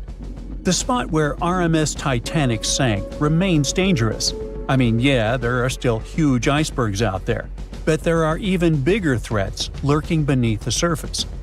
Titanic is sitting about 12,500 feet underwater, nearly 400 miles southeast of Newfoundland. It's been down there for over 100 years, so over time, the wreck's just been falling apart little by little. The infamous ship is rusting just like any iron or steel structure would be underwater. Chemically, when you mix iron, oxygen, and water, that combo sets off a reaction that creates iron oxide, and that's what leads to corrosion. So, steel plates, beams, all that stuff is getting weaker. Parts of the liner are caving in, like the ceiling in the captain's bathroom and a section of the railing that collapsed not too long ago. But in the case of Titanic, a lot of that corrosion is actually being caused by iron-eating bacteria. When the Titanic sank, it split into two big pieces, the bow and the stern, which landed nearly 2,000 feet apart on the ocean floor. And now both pieces are covered in this biofilm, a living blanket of bacteria, marine fungi, and all sorts of other microbes. Over time, microbes feeding on the ship's iron have created these things called rusticles, and they are actually speeding up the wreck's decay. Scientists say the stern is breaking down way faster than the bow, mostly because it took more damage when the ship sank. And now, thanks to all that bacterial activity, the stern could be deteriorating as much as 40 years ahead of the bow. So yeah, microbes have been thriving and flourishing down there. If you are a germaphobe, that probably sounds like a total nightmare. But honestly, it's not that bad. For one, they don't even look gross. These rusticles actually look kind of cool, like ice crystals or tiny diamonds clinging to the wreck. And don't worry, you are not in danger. As long as you keep a safe distance from the wreck, no direct contact, and definitely don't go poking around inside, there really is no risk. Speaking of getting dangerously close, we've got to mention the Titan submersible disaster. You know, the one that catastrophically imploded back in 2023 during a trip to the Titanic wreck. Sadly, all 5 people on board lost their lives. Even though this trip was sold as a tourist adventure, going that deep in the ocean is no joke. It's terrifying, cold, and dark. Sunlight gets absorbed by water and can't reach much farther than about 3,300 feet below the surface. Past that point, the ocean is in total darkness all the time. Titanic lies within a region known as the Midnight Zone for this very reason. The few brave people who have visited the wreck say the descent takes over 2 hours through complete darkness. Then, out of nowhere, the ocean floor just pops into view, lit up by the submersible's lights. The second big challenge is actually finding the wreck. At that depth, navigating is no easy task. When you reach the bottom, you really don't know exactly where you are. You're just kind of fumbling around in the dark, knowing that Titanic is somewhere down there, but you can't see it. However, detailed maps of the Titanic site, made from decades of high-res scans, really do help. As the wreck starts to come into view, they can use those maps to stay on track. Plus, sonar and sensors let the crew notice features and objects even if they're way beyond the sub's tiny light pool.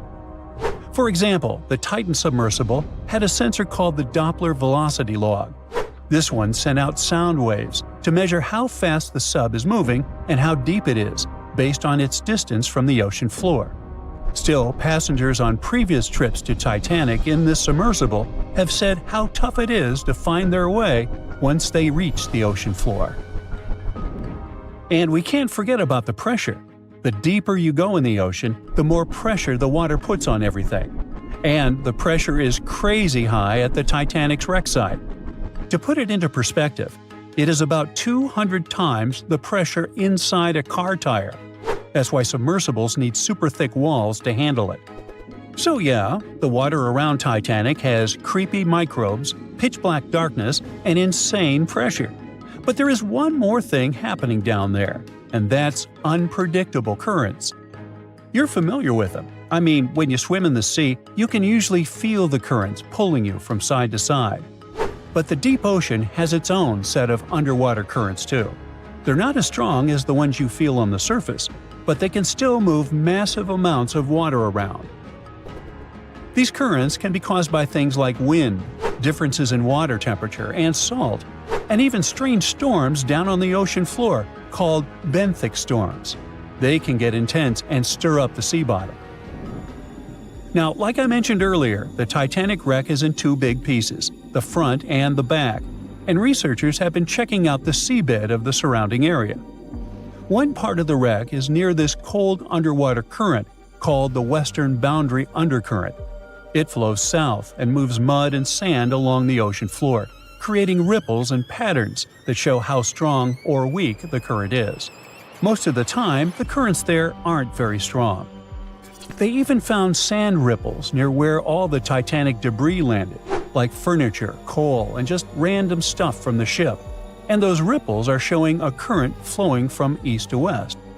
But inside the main wreck site, things get a little wilder. The water flows more from northwest to southwest, probably because all the huge chunks of the ship are messing with the flow. Around the south side of Titanic's bow, the currents get unpredictable too. They keep switching directions, from northeast to northwest to even southwest. It's like the ocean's just doing its own thing down there. Experts think that over time, all this shifting water is going to slowly bury Titanic under layers of mud and sand. Little by little, the wreck could just fade away and disappear beneath the ocean floor. Alright, now it's time to get to the obvious issue here: icebergs. Yep, they're still a problem for ships today. In 2023, around 380 icebergs flowed into the busy shipping routes between North America and Europe. That's a problem. You see, the bigger the iceberg, the easier it is to spot and avoid. Smaller ice is a lot harder to detect, though it's no less dangerous. And that's because the most dangerous part is underwater, where no one can see it. Think about the iceberg that sank Titanic. Passengers saw about 100 feet of it above the water, but it's believed that's only 16% of its total size. Experts say the rest, hidden beneath the waves and much larger than what's visible, could stretch down several hundred feet. Now, the good news is that, unlike Titanic's day, we have much more technology now to spot icebergs in time. Modern ships have radar and satellite imagery that can pick up icy threats hiding in the dark. Some vessels even use sonar and thermal imaging to see through fog, helping the crew to spot icebergs above the surface. GPS and AIS pick safer routes. and monitoring centers around the globe send out real-time alerts, like having a personal iceberg spotting assistant. So, yes, it is a massive upgrade from just relying on binoculars. You won't have to worry about icebergs on your next cruise vacation, even if it passes alongside Titanic's route. But just to be extra safe, try not to travel with anyone named Jack or Rose, and never play the violin while on board. Just saying. By April 1912, the Titanic was the most expensive and unsinkable ship in the world. These days, the sunken Titanic is associated with some of the most expensive expedition tours in the world. Despite the terrible tragedy, people have built profitable businesses using the famous ship, and these businesses can be very dangerous. The Titanic fell to the bottom of the icy waters of the North Atlantic in 1912. It was more than 70 years before people finally discovered the ship. It happened in the 80s, when researcher Robert Ballard carried out a secret mission to search for sunken submarines. In addition to his mission, Ballard also wanted to search for the wreckage of the Titanic if he had the time. In short, he did find the Titanic. This discovery became the beginning of big profits, fighting for customers, lawsuits, and the destruction of the wreckage. Shortly after the discovery, Ballard came to the U.S. Congress and testified about the Titanic he'd found. He suggested making a sea memorial out of the wreck's site and leaving this place untouched. In 1986, Ballard installed a plaque on the Titanic, and the story ended there. But not for long. The Titanic tragedy was a popular theme, so many companies realized they could make a lot of money out of it. In 1987, an American company, Titanic Ventures, descended to the wreckage together with the French National Institute of Oceanography and got about 1,800 artifacts from there. Then the company received the rights from the US government to rescue the Titanic by parts. Over the course of several years, they made several other expeditions and took more than 2,000 artifacts. The company created a museum where it exhibited the found jewelry, interior elements, personal belongings of passengers, and a lot more. Some artifacts were put up for auction. The company made good profits and inspired many others to do the same. For example, let's take a look at this pocket watch. It belonged to a guy named Edmund Stone, who was a first-class steward. The watch stopped at 2:15 a.m. when it fell into the icy ocean water. After almost 100 years, it was sold for 130,000 euros, which is about $135,000, and is far from the highest price. Another item is the Titanic's ship plan. This is one of the most authentic artifacts from the ship, and it had a practical use. Experts used this blueprint to investigate the wreckage. It helped them understand where the iceberg had struck the Titanic. This plan was sold at auction for $320,000. Do you remember that moment in the movie when the ship began to sink and the violinist started playing their last song? It was actually true. There were real musicians on board who were playing till the end. One of them was Wallace Hartley. Unfortunately, he didn't survive the disaster, but his violin did. Even though it's impossible to play it, it was sold for $1.5 million.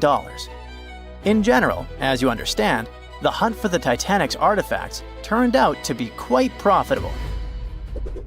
Then, director James Cameron came down to the Titanic.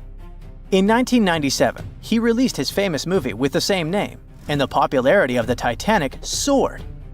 Collecting the artifacts was no longer so interesting. People wanted to go down to the famous ship on their own. The high demand provided a good supply. In 1998, British company Deep Ocean Expeditions organized tours to the Titanic for only $32,500. From that time until 2012, the company conducted 197 dives to the wreckage of the ship, and during this time, the ticket price doubled.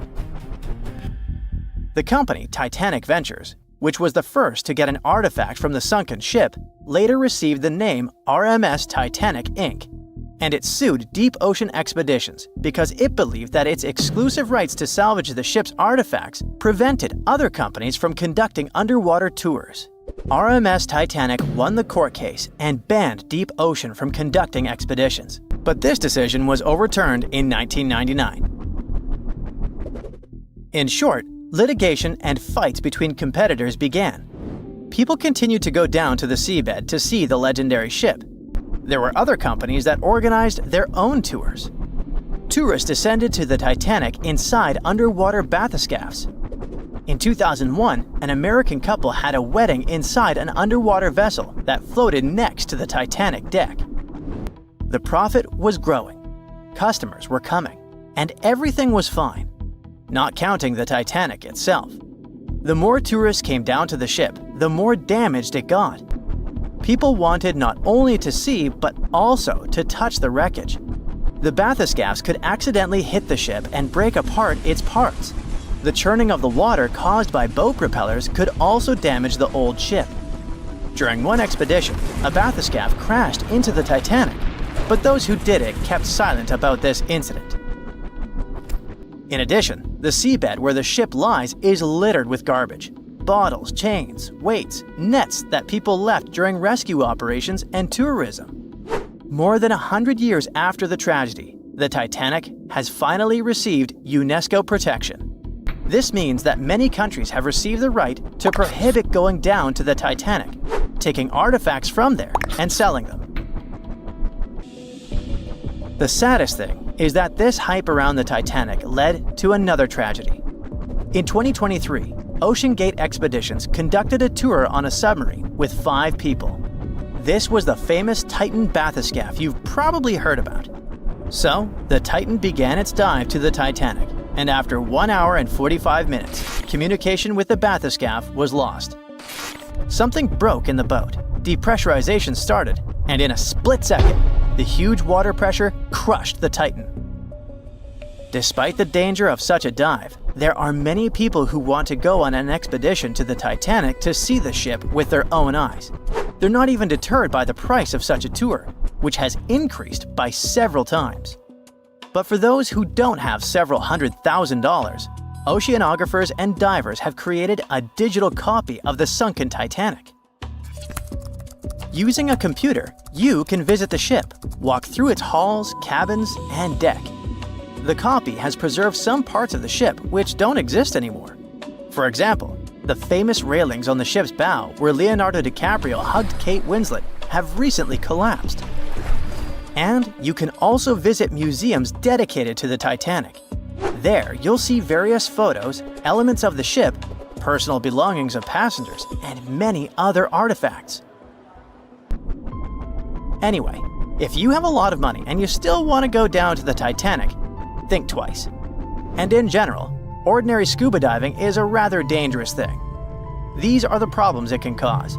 When you dive underwater without preparation and come up too fast, you're likely to encounter decompression sickness, which is also called the bends. Due to the rapid decrease in the pressure that surrounds you, nitrogen bubbles move through the body and might cause paralysis, severe discomfort, spinal cord damage, and many other troubles. Wait a minute, what are nitrogen bubbles doing in your body anyway? Your cylinders contain compressed gas that consists of nitrogen and oxygen. And when you inhale this substance and the pressure around you sharply decreases, nitrogen accumulates in bubbles. According to Henry's law, the solubility of gases in a liquid is directly proportional to the external pressure. The liquid is flowing in your veins and arteries, and the external pressure is tons of seawater around you.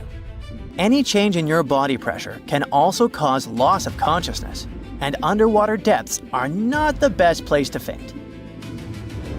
Check out on YouTube what happens to people who don't adhere to safety regulations and experience the bends.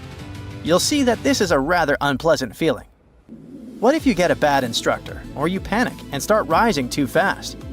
Or the depth might turn out greater than you expected. Of course, when you're inside a bathyscaph, looking at the Titanic through the window, you feel much more comfortable. But if you're going to scuba dive to big depths, good preparation is vital for you.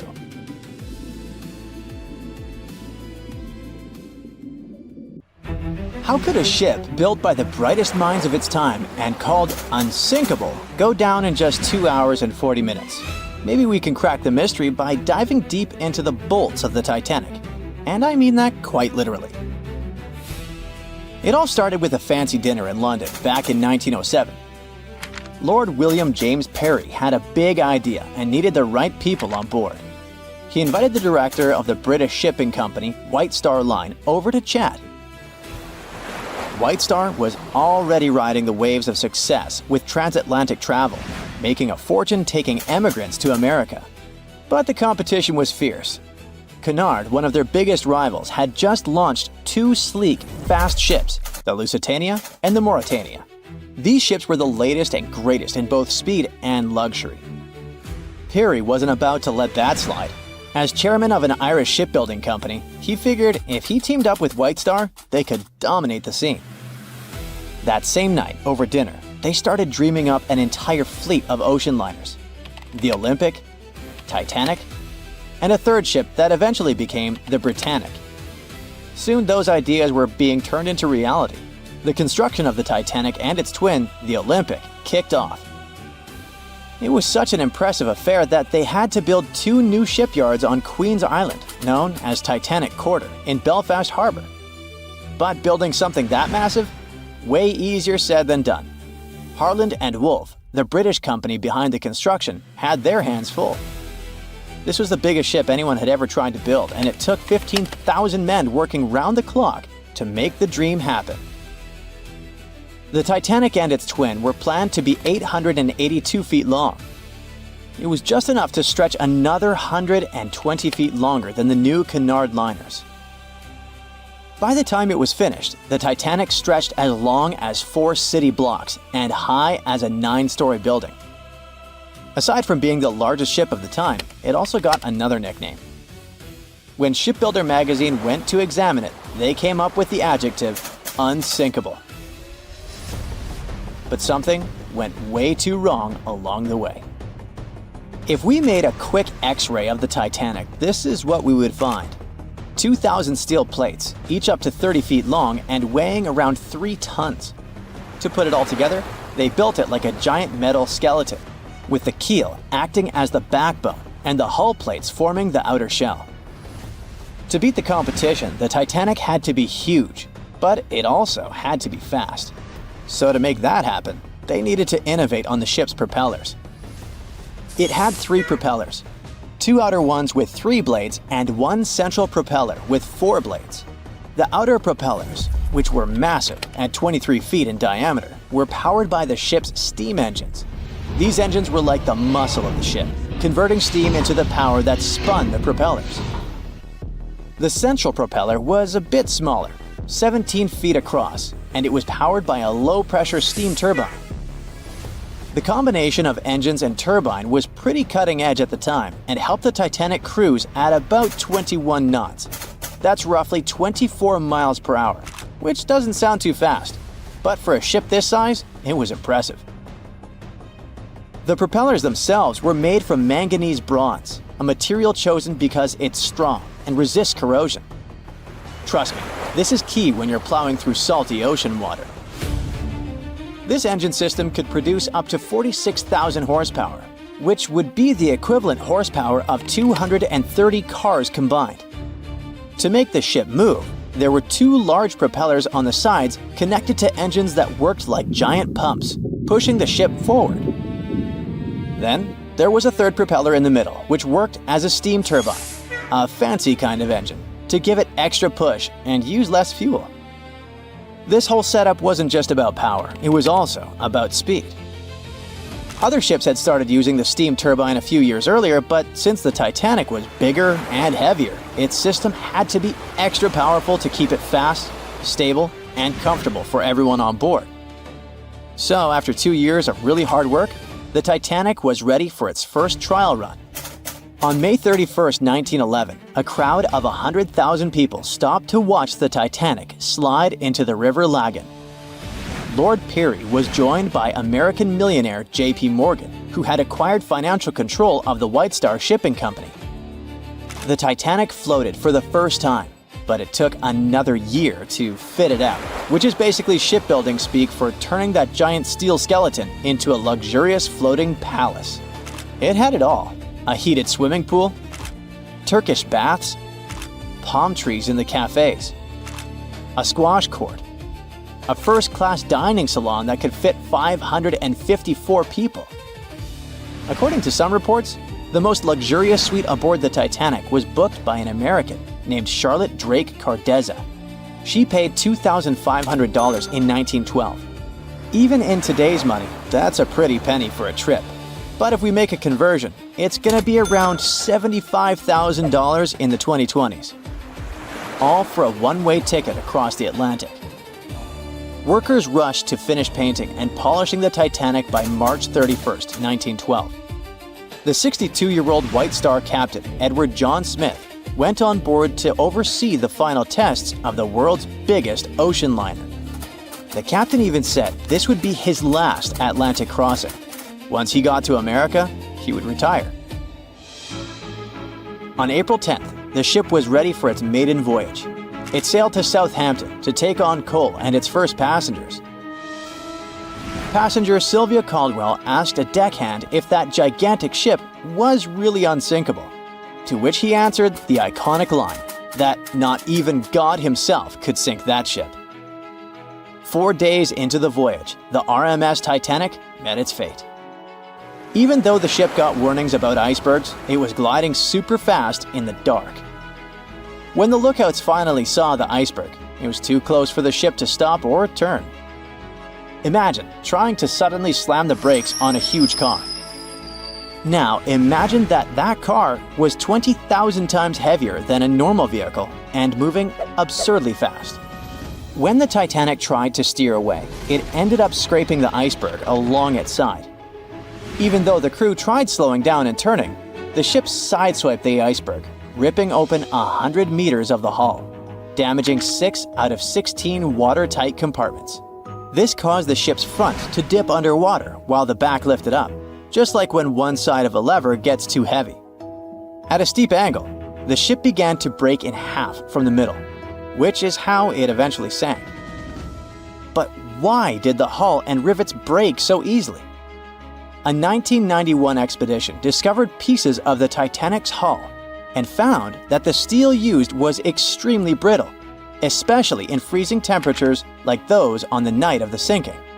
The steel didn't bend or give under pressure. It shattered like glass, making the impact much worse. Chemical testing also revealed that the steel had high levels of sulfur, which weakened it. This kind of brittle steel, combined with the high speed and freezing temperatures, was a recipe for disaster. Okay, there were material flaws, but the ship's design also had some serious issues. Those watertight compartments weren't fully sealed at the top. So as water flooded in, it spilled over from one compartment to another, speeding up the sinking process. If the ship had been built with better steel, a double hull, or improved watertight compartments, the disaster might have been avoided. Maybe even long enough for the RMS Carpathia to come and rescue everyone on board. The Titanic wasn't unsinkable, but for that time, it was a triumph of engineering and luxury. The thing is, even the best designs can't always beat nature.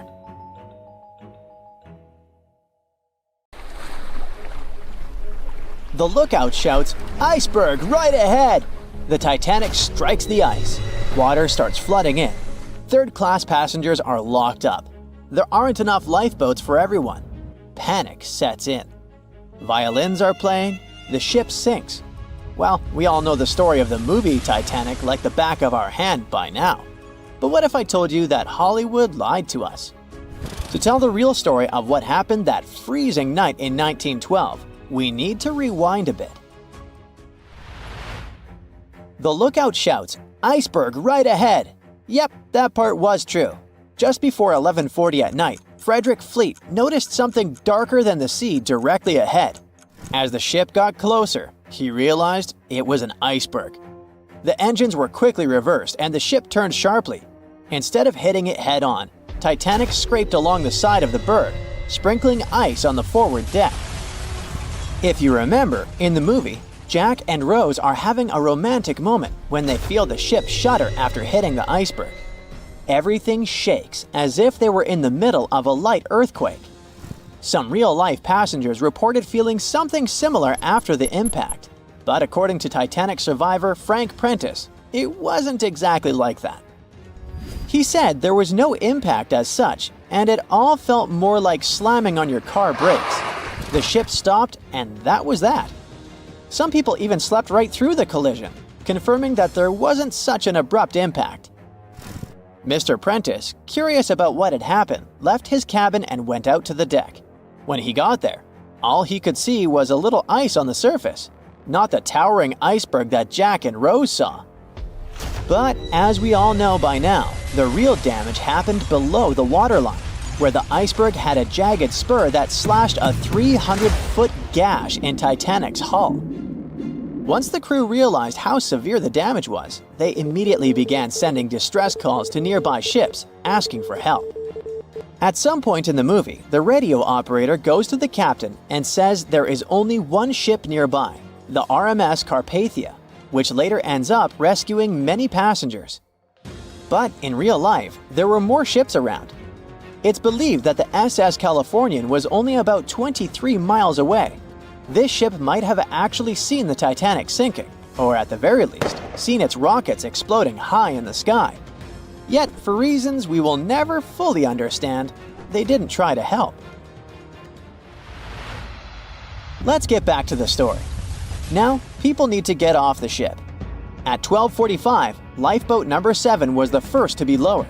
Just like in the movie, women and children were told to go first. But in reality, some women were hesitant and even refused to get into the lifeboats. Mr. Prentice said this happened mainly for 2 reasons. First, these lifeboats were high and passengers were terrified of the 70-foot drop from the deck to the ocean below. And second, most women didn't believe the Titanic would actually sink. It was called unsinkable after all. So the idea of getting into a lifeboat seemed pointless at the time. This mindset probably explains why Eloise Smith, a first-class passenger, recalled that there was no panic or chaos at first. Other survivors backed this up, saying that no women or kids were crying. But one thing that was indeed concerning, at least for the crew, was the possibility that the lifeboats might buckle under too much weight.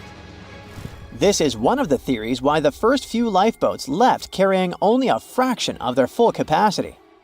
Like lifeboat number 7, which only carried 27 people in it, even though it could hold up to 65. In total, Titanic had 20 lifeboats, which could carry about half of the 2,200 people on board that night. But that didn't happen. And now we know the passengers had no idea there weren't enough for everyone. As women were calmly getting into the first lifeboats, musicians headed up to the deck. Their only goal was to play and keep the passengers calm. That's a pretty well-known fact. But the real story is that some survivors said they never saw or heard the band. No violinists whatsoever. It's not like Hollywood misled you though. The musicians did play for over 2 hours after the ship had hit the iceberg. So maybe these passengers were just too panicked to notice the songs, or the musicians started playing later than we think. Now, it's time to talk about the terrible treatment that third-class passengers received. The movie portrayed the crew as cruel, locking the less fortunate below deck like animals, giving them no chance to reach the lifeboats and save their lives. But the official inquiry into the disaster suggested that wasn't true. I mean, yes, fewer third-class passengers survived compared to those in first and second class, but there were other factors at play. Many third-class passengers were reluctant to leave the ship, clinging to their belongings, and had a harder time making their way up from the cabins, which were at extreme ends of the ship. Some survivors confirmed that they were not locked up. In fact, it was quite the opposite. Mrs. George Wabi, a Lebanese woman traveling in third class, said that when chaos had erupted, some brave crew members and well-dressed first-class passengers had actually helped her get up to the first-class deck and eventually onto a lifeboat. At first, the Titanic was sinking slowly, bit by bit. passengers reported seeing the water rising and hearing pops and cracks. Then there was a loud boom. Some said there had been just one explosion, while others described it as a series of smaller explosions, which they'd thought had been the bulkheads giving way. And there's also a group of people who said they had only heard a rumbling sound. So not everyone agreed on the sound they had heard, but one thing is a fact. By 2:18 in the morning, the lights on Titanic went out, and the ship plunged into complete darkness. As the bow continued sinking, the stern rose out of the water, putting immense pressure on the middle of the ship. This caused the Titanic to break in two. In James Cameron's movie, this moment is pretty dramatic, with the ship sinking almost straight down into the water. But in reality, the break probably happened at a much lower angle, likely just below the waterline. Even so, it tilted enough that people couldn't stay on their feet and started sliding into the water. One interesting thing is that it wasn't until the wreckage was found in 1985 that it was finally confirmed the Titanic had broken apart. Up until then, survivors had given conflicting stories. At least 8 survivors claimed they had seen the ship split. Emily Ryerson, a first-class passenger, described it as if the Titanic had been sliced in half with a knife. But there was also a small number of witnesses that insisted Titanic had gone down intact. At the time, this theory was more accepted because most people still didn't believe that the supposedly indestructible ship could break in half. So why the conflicting reports? Okay, so what you don't see in the movies, for obvious reasons, is how incredibly dark it was when the tragedy happened. It was like being in a room with no light, where you can only make out shapes and shadows. That's what it was like on the lifeboats. This means passengers couldn't really see what was happening, and most of those who were close to the ship either lost their lives or were too focused on trying to survive to pay attention to the details of the wreck. Although James Cameron's film didn't fully capture how terrifyingly dark the disaster truly was, the 2012 TV series Titanic did a better job of showing the pitch-black horror of that night. Even then, the reality was much darker and more terrifying than either of these two productions could portray. It was the start of 1912. A giant chunk of ice broke off a glacier in southwest Greenland. The ice was made up of snow that had fallen thousands of years before the event, perhaps as far back as when mammoths still roamed the earth. The iceberg started its journey. It was a huge thing, more than 1,700 feet long and weighing over 75 million tons. It was also a very peaceful chunk of ice. It steered clear of ships and busy transport routes. And then, it somehow floated much further south than other bergs did. Our iceberg was lucky. Others melt long before they get to these low latitudes. Out of up to 30,000 icebergs that drift away from Greenland's glaciers, only 1% ever make it all the way to the Atlantic. Even after melting into the water for months, this massive block of ice was still almost twice as heavy as the Golden Gate Bridge. The iceberg's top part was towering 10 stories over the ocean surface. Several days before our iceberg made it to the Atlantic Ocean, a magnificent ship left port. It was a luxury liner carrying more than 3,000 passengers and crew members. At that time, it was the largest ship ever built. It was the Titanic. The collisions happened on April 14th, when the ship was in the North Atlantic, 370 miles away from Newfoundland. Unable to divert its course, the ship ruptured at least 5 of its hull compartments. They started to fill with water at an alarming speed. The Titanic's compartments weren't capped at the top. That's why the water spilled over and started to flood each succeeding one. The front of the ship began to sink, causing the back part to lift vertically into the air. And then, with a deafening roar, the liner broke in half. The rest is history. But what happened to the iceberg after that? On April 15th, the German ocean liner SS Prinz Adalbert was sailing through the North Atlantic. It was traveling a few miles away from the place where the Titanic had sunk several hours prior. The German ship's chief steward, who hadn't learned about the disaster yet, saw an iceberg. What drew his attention was a large streak of red paint going along the iceberg's base. Surprised, the man took a photo of his discovery. He thought the paint meant a ship had hit the iceberg within the past 12 hours.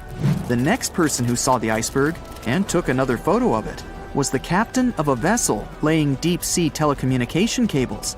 The ship was sent to help in the area where the Titanic had sunk. The captain later claimed the iceberg he'd seen had been the only one in that area, plus the red paint. It wasn't difficult to connect the dots. In 2015, one of these photos sold at auction for over $32,000. And still, experts are unsure whether the image really shows the infamous block of ice. It might be a simple iceberg that had been floating nearby at that time. The great unsinkable ship was gone, sunken to the bottom of the North Atlantic, where it remains to this day. But the iceberg continued on its way, perplexing a few witnesses and slowly melting into the surrounding water. It would vanish completely before the end of the year. At 11:40 p.m., the Titanic made contact with an iceberg in the North Atlantic Ocean. Many artifacts were found and restored, like parts of the ship, jewelry, and dining plates, to name a few. It took approximately 3 hours for the ship to be completely submerged in the remote icy water. The night was cold and very much alive. The orchestra was playing music as they enchanted the guests on board. Everyone was excited to arrive in America. It was still considered an amazing feat for a ship to cross the Atlantic back in 1912. But as the day went ahead, there was an atmosphere of impending doom for the captain and his crew. No one else felt it, though. It seemed to them nothing could possibly go wrong, and this would just be another regular night. To them, the Titanic was unsinkable. The last thing on your mind when thinking about the Titanic is the mail crew. Yes, there were mailmen on board delivering mail to America. It may seem like a pretty mundane occupation, but there was a very tough test to pass in order to be accepted on board. And only a few top candidates would qualify, and those few would get shortlisted and accepted.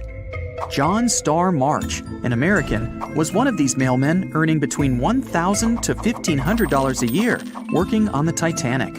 Back in 1912, this was considered to be a lot of money. They were not officially part of the ship's crew, since the mail crew was placed near the third-class quarters. But given their influence and resistance, they were eventually moved and given a private dining area. March got this job since he needed the money to support his family. He found a perfect way to earn some big bucks, working on a large ship traveling across the ocean. He was 51 at the time and came from New Jersey. Sadly, he was on board when the ship sank and didn't make it. But they recovered a pocket watch that gives us a little insight into what happened that fateful evening. It's a gold case engraved with filigree and had a caption saying it was made by the Elgin National Watch Company. On the surface, you'd think this would just make a pretty cool antique sitting over the fireplace, but there are some unusual details about it. There are obvious signs water seeped beneath the glass, and the black arms of the watch indicate the time to be exactly 1:27. It leaves us wondering why the clock stopped at this precise hour. What was the owner doing? The mail clerks were operating a fully functioning and efficient mail sorting facility on board the Titanic. This wasn't something you'd come by often on a cruise ship, since typical ocean liners use closed mail bags to transport the mail from one port to another. But the mail sorting facility on the Titanic allowed passengers to send out postcards whenever the ship docked in transit zones in Ireland and France. According to reports, people started heading back to their rooms at around 11 p.m., but some of them were still hanging around and enjoying their night. The 5 mailmen were celebrating a colleague's birthday in their separate dining room. 5 minutes before impact, crew members spotted the iceberg and rang the bell 3 times as a warning that something was ahead of the ship. They gave orders for the Titanic to move left, or, as they say in the biz, hard a starboard, to make the engines reverse. It was not enough to avoid the great impact. At 11:40 p.m., the Titanic struck the iceberg. and disaster erupted on the inside. Not just water seeping in and ultimately sinking the ship, but panic and chaos among the passengers and crew members. Captain Smith reached the deck and was informed that the Titanic had hit an iceberg. And at the same time, the mailroom began filling with water. We know that the 880-foot ship was completely submerged at around 2:20 a.m., with 706 survivors. The time between the impact and the sinking was really eventful. At midnight, they started getting the lifeboats ready for the passengers to evacuate. Orders were given for women and children to board the safety boats with some crewmen to guide and operate them. The problem was that the 20 safety boats available could only host 1,178 people out of the total of more than 2,200 passengers on board. March and his colleagues began sorting out the mail. There was chaos in directing and ordering around. With each second passing, icy cold water was filling the ship. 15 minutes after midnight, Captain Smith ordered his crew members to send out a distress signal. Even though SOS was established earlier than the Titanic, many others used CQD. The CQ stands for General Call, and the D is Distress. The Frankfurt was too far away to help, even though it was one of the first to respond. Even the Titanic's sister ship, the Olympic, responded, but it also was too far away.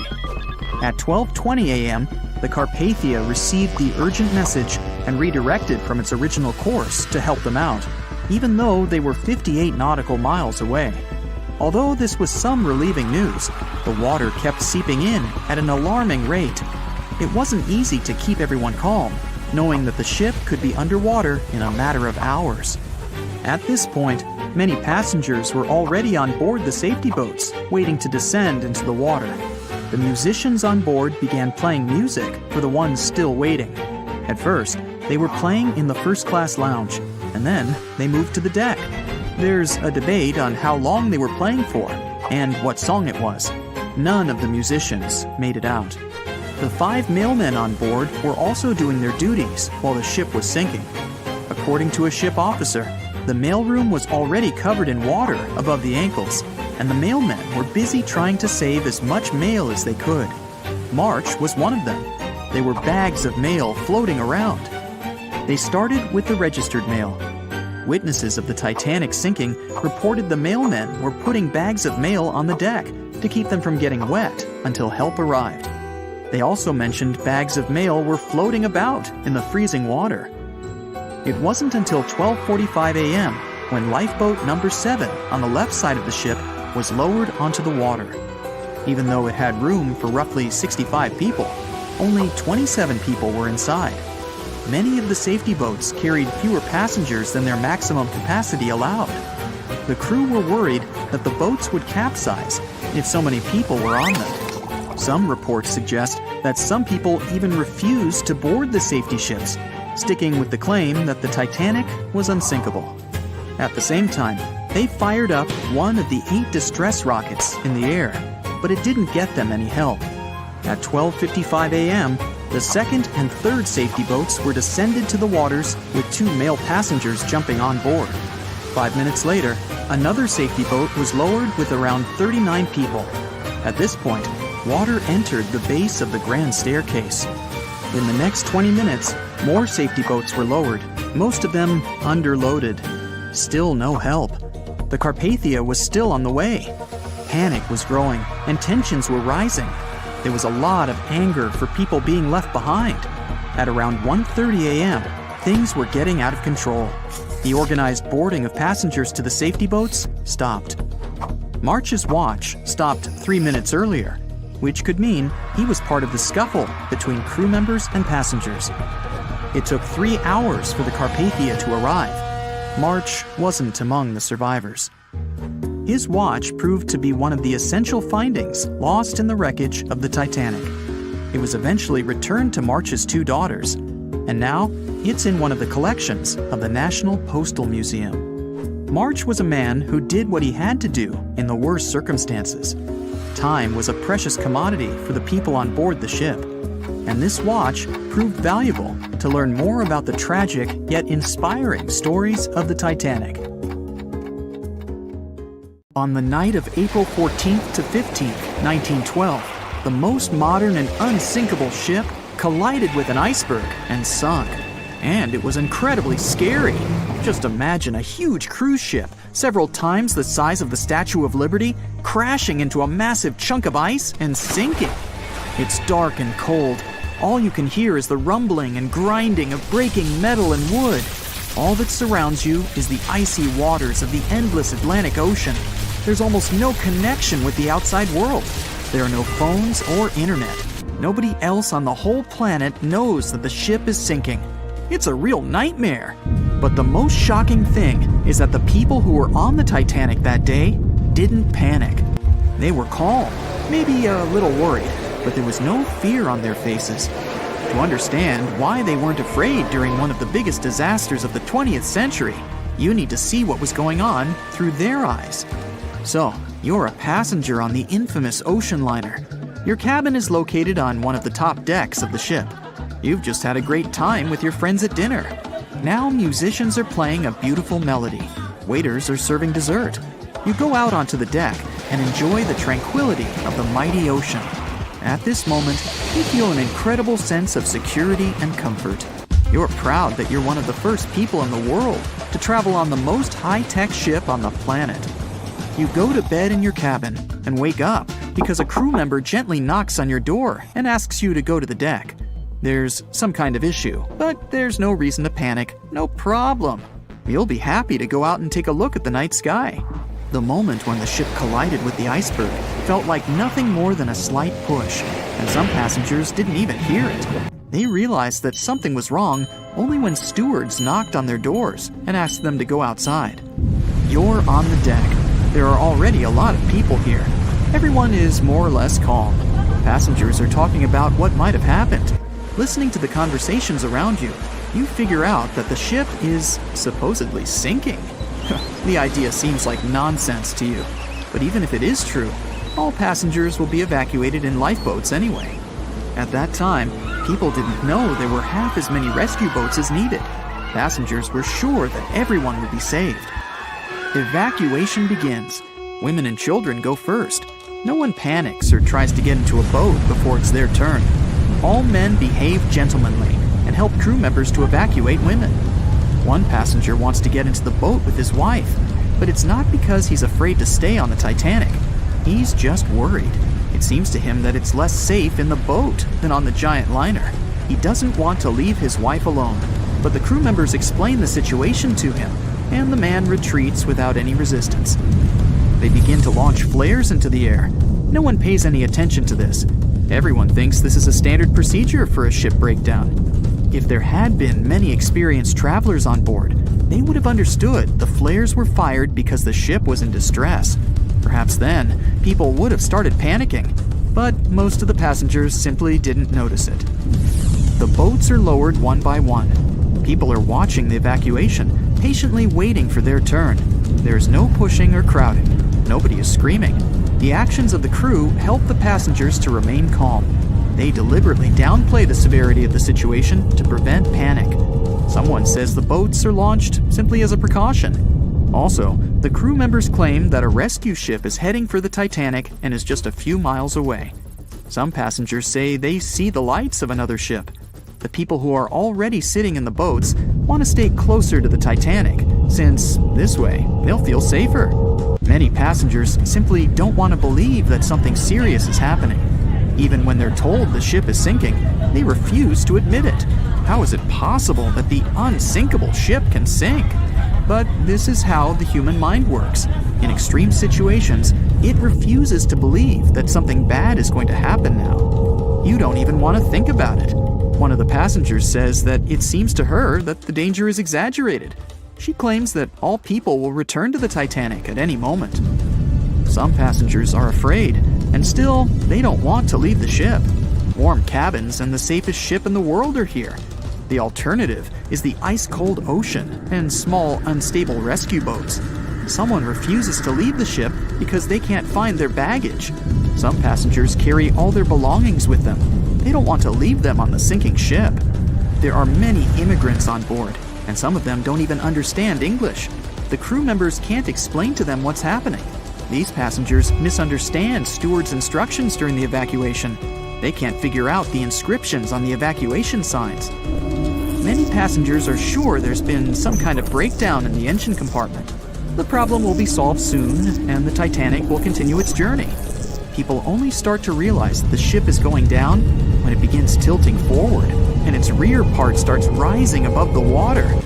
That's when those around you start panicking. Some jump into the water, others climb into the lifeboats without waiting in line. But in general, there's no chaos and hysteria. And this is despite the fact that there are about 1,500 people on the ship. Scientists claim that some of them never even left their cabins. Those people refused to leave their stuff behind and didn't believe that something serious had happened. During the evacuation, the orchestra is playing. This helps people to keep their cool. They hear music, and it seems to them that everything will be fine. The music keeps playing on the Titanic almost until the very end. At about 2:05 a.m., the crew lowers the last boat with passengers. 15 minutes later, the ship goes underwater. Even after the tragedy, the surviving passengers can't really understand what's happened to them. They remember boarding the boats and moving away from the huge vessel, and they won't forget seeing it go under the water. But even after a while, they still can't realize what a terrible catastrophe they've just experienced. Sometime later, people began to write books about those fateful events. They made documentaries and feature films. The news about the Titanic was in every newspaper. It spread all over the world. In any description of that day, the tragedy looks like a terrible disaster. But those who were there admit they didn't feel all-consuming dread. They just couldn't believe what was happening that day. The tragedy of the Titanic might seem more terrible for people who heard about it than for people who experienced it. Many people around the world refused to go on board large ocean liners after the catastrophe. They were afraid of what could happen to them. At the same time, a lot of passengers who survived on the Titanic continued to travel by other ships. There was a woman who survived 3 shipwrecks, including the Titanic, and she still continued traveling. And what if people tried to raise the Titanic from the sea floor? This happened many years after the shipwreck. Then, the $5 million operation failed.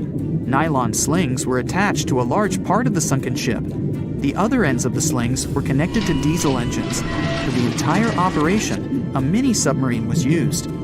A piece of the Titanic, weighing 21 tons, was being pulled up when one of the slings tore. And then, one by one, the other cables began to snap too. The huge piece of the ship fell back to the seafloor. By that time, the participants of the rescue operation had run out of food supplies. And since the nearest shore was quite far away, they decided not to give it another try. April 14, 1912. A cold evening somewhere in the North Atlantic.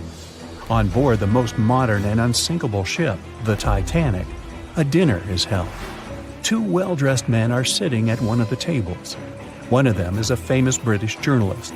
He tells his interlocutor an interesting and at the same time terrible story. It all started about 1000 BCE in ancient Egypt. At that time, one woman was born in the city of Thebes. No one knew who she was or what she did, but she had a high social standing. Towards the end of her life, she was proclaimed a priestess in the college of Amen-Ra.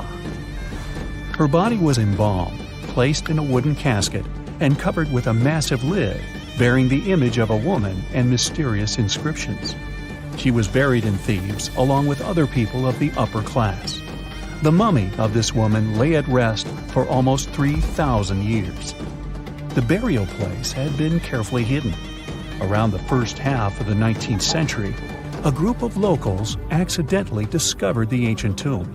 They disturbed the peace of the priestess. No one knows exactly what happened that day, but the mummy was removed from the casket and disappeared without a trace. A few decades later, a group of 4 wealthy friends from England came to Egypt for a trip across the upper part of the Nile. First, they went to visit the excavations of the Temple of Amen-Ra near the city of Luxor. There, they found the empty mummy case. It depicted the priestess with dark eyes looking into the void. There was something sinister in her gaze. They didn't know who the case belonged to, But they were so amazed by the beauty and energy of that find that they decided to buy it from the locals. The buyer disappeared the same night before the case was delivered to him at the hotel. Some said they'd seen the man leave the hotel and go towards the desert. No one knew why he did it. No one else saw him afterwards. Another man from the same group took the casket.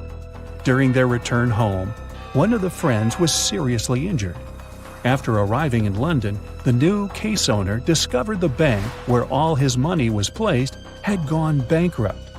In one day, the man turned from a wealthy businessman into a beggar. A third friend also experienced the sinister influence of the ancient find. He lost his health, job, and eventually even his life in an accident shortly after returning to London. Before going bankrupt, the owner gave the ancient casket to his sister who lived in London. One of the friends of this woman came into the room, saw the Egyptian artifact, and immediately felt the dangerous energy emanating from it. Then the owner's sister gave the case to a famous photographer. He took some photos and was horrified. According to his words, he saw a real priestess with a human face in the photos. She looked at him with an ominous, icy gaze. No one except the photographer touched the film of the camera. No one changed the photo. Shortly after, the photographer mysteriously went missing. From that point, the story becomes vague. According to one version, the owner's sister gave the artifact to the British Museum. The man who transported the case passed away soon after, and his assistant got into a terrible accident. Another version says that the item from the Egyptian tomb was bought by a rich businessman. After that, 3 members of his family also had an accident, and his house burned down. Convinced the mummy case was cursed, he gave it to the British Museum. The interlocutor listens to the story with such interest that he forgot about dinner, which has gone cold. "How did you know all this?" he asks. The journalist replies he has been studying everything related to the mummy and its owners for several months. He found evidence of all the accidents and put together the full picture. "So, what happened next?" the interlocutor asks. It seems the mummy case should find peace in the museum. The priestess was surrounded by other kings and queens from different times. However, there was no peace. Scientists and ancient languages experts tried to decipher the symbols on the case. They found out that most of the inscriptions meant curses and misfortunes addressed to those who'd dare to disturb the peace of the priestess. Every night, the guards and museum staff heard the knocking coming from the mummy case. The knocking was accompanied by crying and screaming. Also, someone scattered other exhibits all over the hall every night. Everyone soon came to believe that the priestess's spirit continued to use magic forces. Then, one private collector became interested in the case. He bought it from the museum, not for his collection, but to try to expel the spirit of the mummy from the artifact. It's not known in what ways he tried to do this, but he failed. Then, he managed to sell the mummy case to a rich American archaeologist. That guy decided to move the mummy to New York. And what? What happened next? The interlocutor asks with interest. "That's it. End of story," the journalist answers. "What do you mean? What happened to the mummy? Where is it now?" The journalist looks at the interlocutor with some excitement. "She's here. She's on the Titanic," he says. The interlocutor looks scared and confused, but the journalist confirms the sarcophagus is here. He doesn't doubt it because he saw it with his own eyes. After dinner, they go to their cabins. The journalist lies down but can't help thinking about the mummy. He tries to convince himself that everything he has found out about the priestess is a myth. There is no curse. The moment he finally falls asleep, he feels a slight push. A few minutes later, a crew member knocks on his cabin door. He informs that all passengers must go to the upper deck because something has happened to the ship. The journalist goes out into the fresh air and sees a huge crowd of people. There's no panic yet. Someone says that something has happened to the engine. Others say it's just a precaution. The journalist immediately understands everything. The ship is sinking. The priestess did it. In less than an hour, the Titanic completely went underwater. One legend says the priestess influenced the captain of the ship. The crew members didn't dare to put such a valuable cargo in the hold. Therefore, they placed the box with the artifact near the captain's bridge. On that fateful night, the captain decided to look at the casket with his own eyes. After that, his behavior became weird. They said the spirit clouded his mind. When the ship entered the territory filled with icebergs, he refused to slow down, despite the requests of the crew. The sarcophagus may still lie at the bottom of the Atlantic Ocean even now, with the priestess finally having found her peace. Okay, this story is nothing more than a legend. There's no record or evidence that the Titanic was carrying any kind of mummy or sarcophagus. The legend appeared a couple of years after the disaster. At that time, there were many theories about what happened to the Titanic. The ship sank because of secret agencies. ETs attacked the Titanic. The Titanic was sunk specifically to get money for the insurance company. Such crazy theories were very popular among audiences. One of these theories was developed by a well-known newspaper. Journalists published an article about the cursed mummy on board the Titanic. The rest picked up the legend, and it became popular. One of the reasons why people believe in such things is hidden in human psychology. Any fake legend tells something secret, things that people don't or shouldn't know about. When a person reads this, they feel special because now they know a terrible secret. This sense of self-importance is the reason for the popularity of conspiracy theories. Well, it is also important to note that all these theories are really interesting.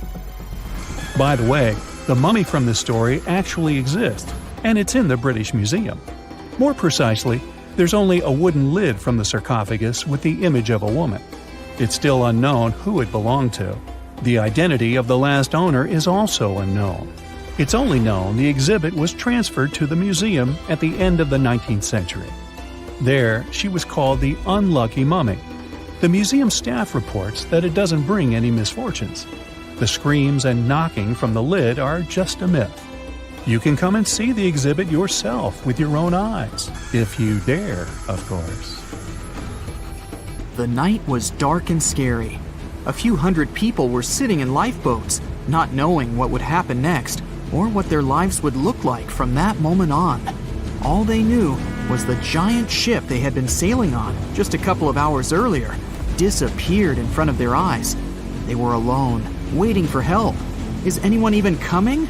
They had no idea if the rest of the ships that were traveling relatively close to them had heard their call for help. There was nothing else to do but wait.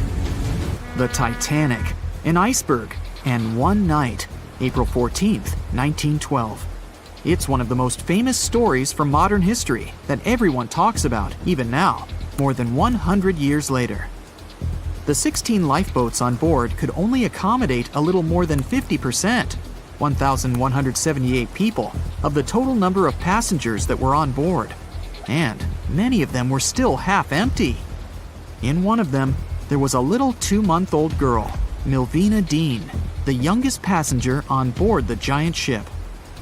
Her parents had decided to leave England because they wanted to build a better life in the United States. Her father had some family in Kansas, and he hoped they could start their own business there. The Dean family didn't actually choose to be on board this giant legendary liner, but because of a coal strike, they got transferred there, so they boarded it at Southampton as third-class passengers. Milvina's father felt when their ship hit the iceberg on that cold and seemingly peaceful night. He immediately went up to investigate. When he saw that people were panicking and that the crew members were giving warnings on the actual danger of the situation, he rushed to their cabin to find his wife. He told her to dress the children and quickly go up on deck. The crew members gave the order to get the lifeboats ready and start transferring women and children there first. It was a chance for at least some family members to get to safety. Milvina, her mother, and her brother got in lifeboat 10. They were among the first off the liner out of the 706 crew members and passengers who managed to escape the sinking ship. Later, the liner called Carpathia heard their call for help, came for the passengers, and took them to New York. Her father, unfortunately, stayed behind them and didn't manage to save himself. Milvina grew up in Ashurst, England, which wasn't far from where she set sail on the ship. She spent her life working as a secretary and an assistant in small businesses in Southampton. She never married.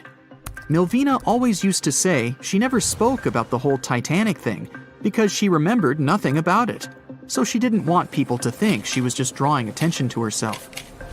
But in 1985, a French-American team got together and located the wreck of the Titanic. It was around 370 miles east of Mistaken Point, Newfoundland, in water that was more than 2 miles deep. That's when they confirmed the ship split in two. For decades, people believed the ship sank in one piece.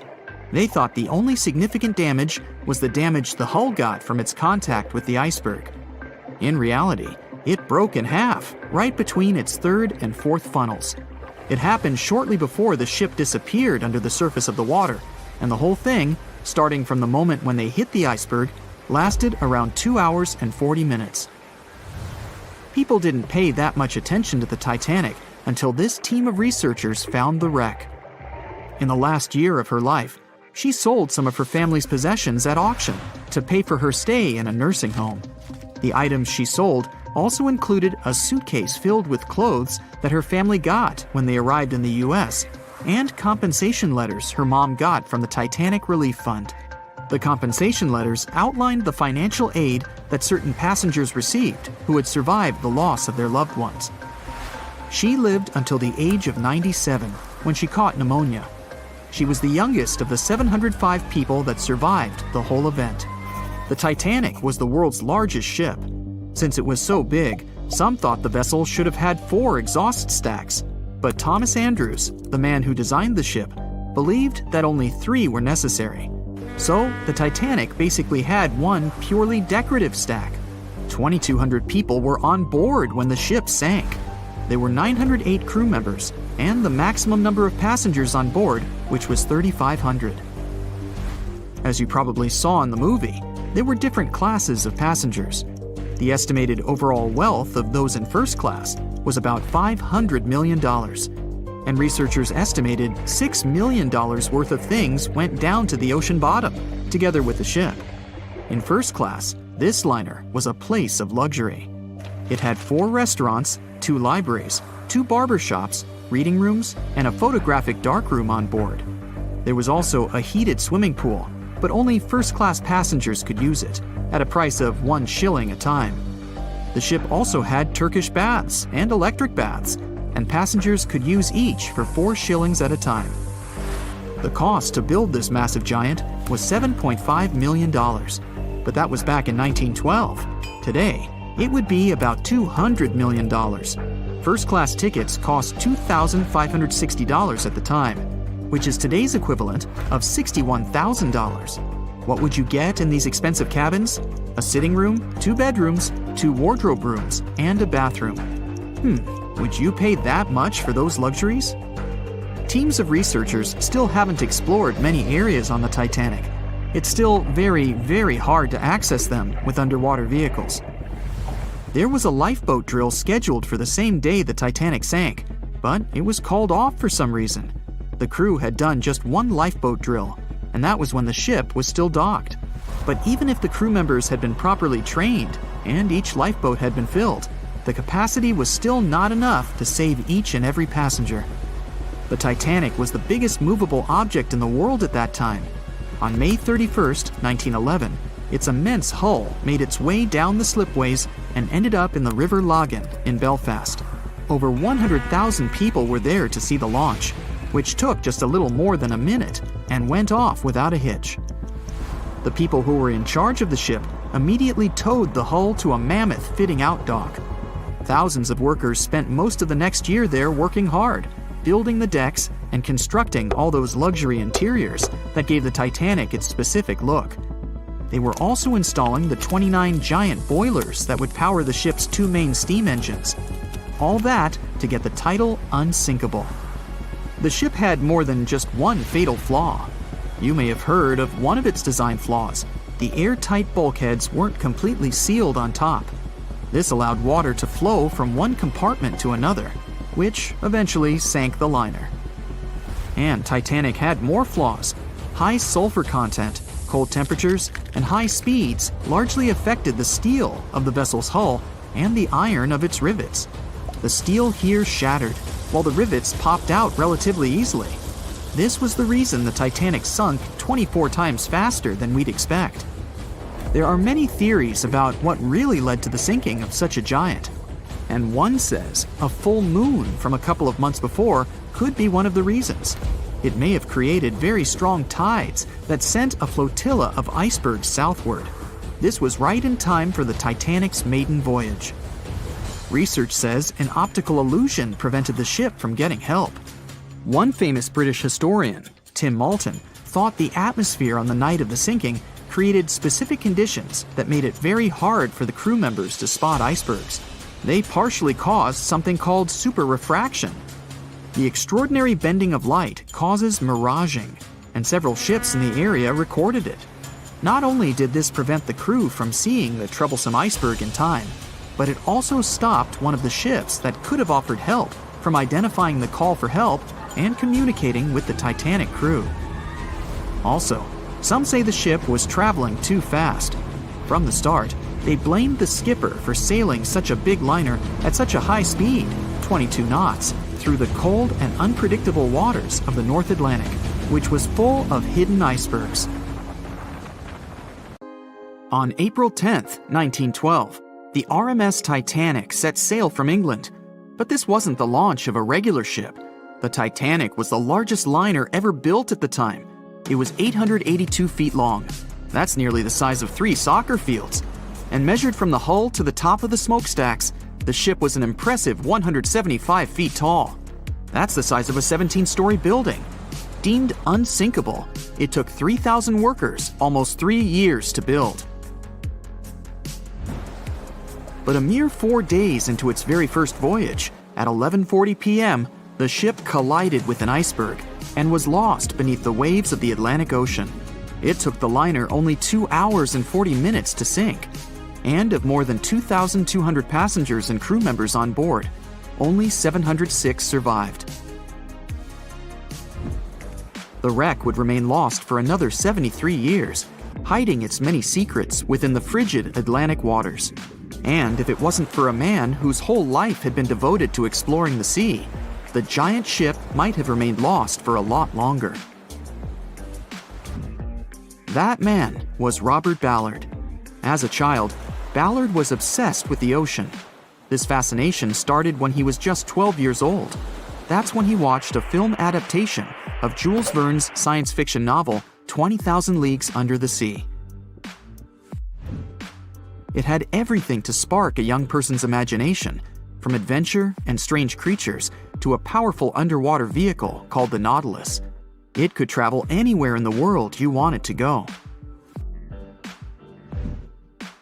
From that moment, life on dry land was no longer in Ballard's future.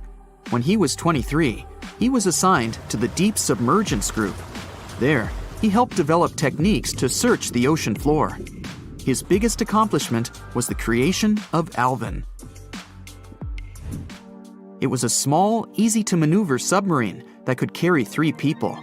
It also featured an external mechanical arm designed to gather underwater samples while the crew remained safe and dry inside. Alvin the submarine quickly proved useful for a variety of tasks. For example, once it was used to track down an aircraft that had crashed into the sea. But the vessel experienced a series of setbacks. In one case, it was attacked by a swordfish, which caused the submarine to resurface quickly. The swordfish, still stuck in the outer skin of the submarine, became that night's dinner. And in October 1968, the submarine was being lowered into the water when the cables holding it snapped, sending it careening into the ocean along with 3 crew members on board. And because the small vessel was still open, it immediately filled with water and quickly began to sink. Luckily, the crew managed to escape, but Alvin was gone. Bad weather hampered multiple attempts to recover the vessel. It wasn't until the following year that it was finally returned to the surface. In time, Alvin would be improved. Its hull would be strengthened by titanium, giving it a higher depth rating, thus making it even better suited for ocean exploration. The specialized submarine would come in handy in many of Ballard's 100-plus expeditions. The man was one of the first to explore an underwater mountain chain called the Mid-Atlantic Ridge in the Atlantic Ocean. And when he found thermal vents in the Galapagos Rift in the late 70s, he also helped discover and document the process of chemosynthesis. That's a complicated chemical synthesis of food energy by bacteria. But his biggest discovery was still to come. Ballard claimed he'd never been a Titanic fanatic, but he eventually became obsessed with finding the ship after watching other explorers try and fail. As he said, Titanic was clearly the big Mount Everest at the time. Many others had tried, many that I thought would have succeeded, or should have succeeded but didn't. Ballard began thinking about finding the ship as early as 1973, and 4 years later, he actually made an attempt. He used the deep-sea salvage vessel Sea Probe, which was a drill ship equipped with cameras and sonar. But he was forced to give up when the drilling pipe broke. It just wasn't his time. In the early 80s, a Texas oilman named Jack Grimm tried to find the wreck on 3 different occasions. Once, Grimm was actually right over the Titanic, but his equipment failed to detect it. That's what we call extreme bad luck. Ballard was just biding his time. He needed a plan and some help. The first issue was getting down to the bottom of the Atlantic. The furthest down he had ever traveled before was 20,000 feet, and this trip took him 3 hours, and that didn't include the way back up. Ballard knew he could use Alvin, already enhanced with a titanium hull to withstand the pressure of the ocean. But he also needed something that didn't require him to actually go down with it. An unpiloted remote-controlled submarine would be ideal. But first, he would have to create one. He reached out to the authorities, hoping they would provide funding for his project. And though officials had no interest in the Titanic, they were willing to help. But there was a catch. Ballard had to first focus on tracking down 2 submarines, the Thresher and the Scorpion, which had sunk to the bottom of the Atlantic Ocean in the 1960s. The authorities were hoping to study them to find out why they had sunk in the first place. They also wanted to know if they could be recovered or if it was safe to leave them on the ocean floor. Only when he had successfully completed this task would he be free to use any remaining time on his contract to find the Titanic. With no other options for funding, Ballard took the offer. He got to work. First, he created 2 new devices. Argo was an unpiloted deep-towed undersea video camera sled. It was designed to take photos and record videos from a series of cameras mounted on it. It could work at depths of up to 20,000 feet, and it could also explore nearly 98% of the ocean floor. Argo was supposed to be tethered to a boat.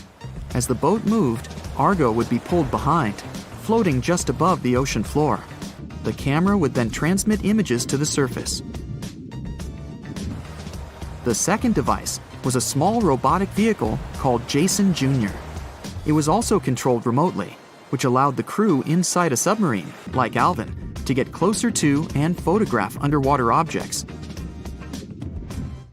Ballard was now ready.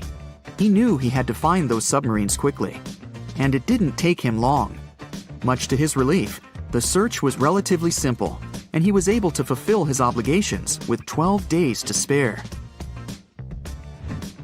With almost 2 weeks to devote to finding the Titanic, he set out to explore the ocean. He focused the search close to Newfoundland, Canada, pulling Argo along the ocean floor and reviewing the images it collected. And after a few days of nothing, they eventually found riveted hull plates and a boiler. Could this be it? The next day, a ship's large bow was revealed. On September 1st, 1985, Ballard and his fellow crew members realized they had finally found the infamous ship. The discovery resulted in a mix of emotions. Ballard was excited to be the first to find the Titanic's final resting place, but he was also overwhelmed by the sense of grief for those who had suffered when the ship had gone down. Over the next 4 days, the crew explored the wreck. They found the crow's nest, from where the iceberg had first been spotted. Plus, there was finally evidence of how the massive ship had split in two before sinking, with both halves of the ship found. There was furniture and dinnerware, and sadly, several leather shoes of those who hadn't made it to safety were scattered about the ocean floor. Ballard succeeded where others had failed and became an instant celebrity around the world. You'd think that locating the Titanic would be enough for one man, but not for Ballard. In 2019, he took on the challenge of solving another mystery, the disappearance of Amelia Earhart. Earhart had attempted to be the first woman to fly around the world. Unfortunately, she disappeared somewhere over the Pacific Ocean in 1937. She and her plane were never found. Ballard hoped that his luck with the Titanic would help with finding where Earhart had gone down, but his expedition failed to find anything.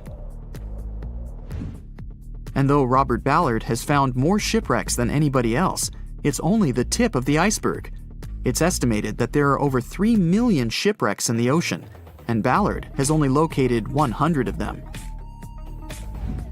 Now, in his late 70s, the man is hoping to encourage young people to continue his work of exploring the ocean and its many mysteries.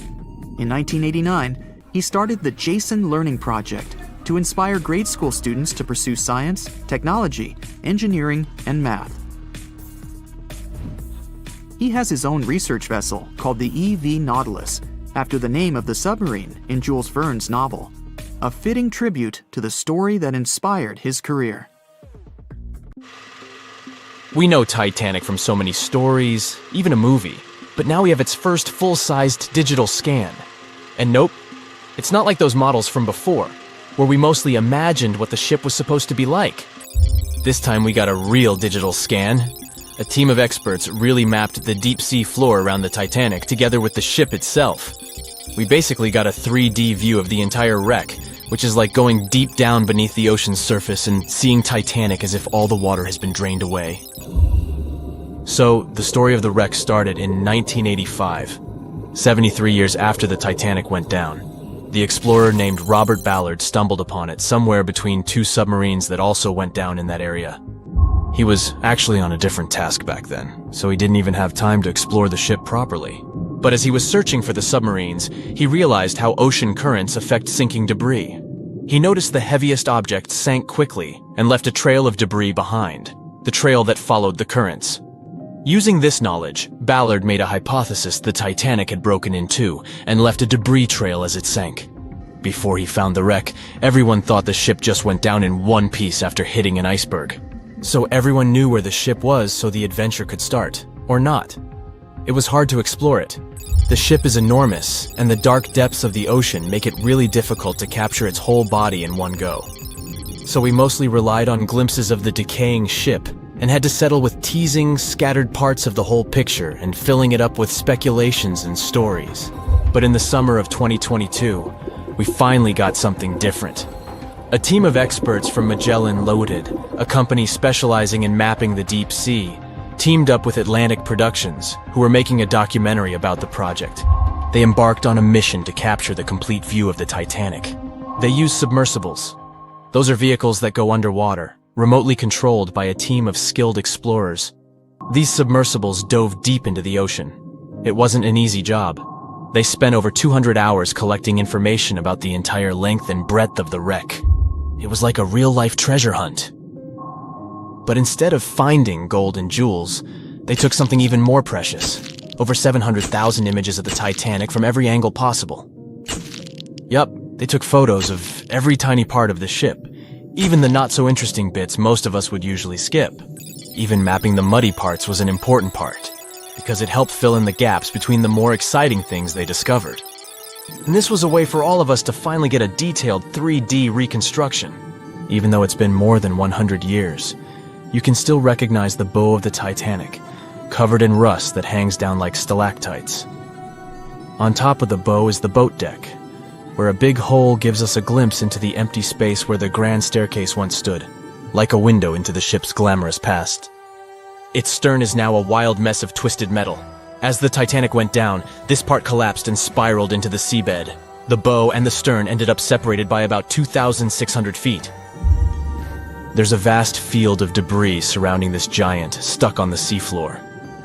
This debris is like a scattered treasure trove, full of intricate metalwork from the ship, statues, and even unopened champagne bottles.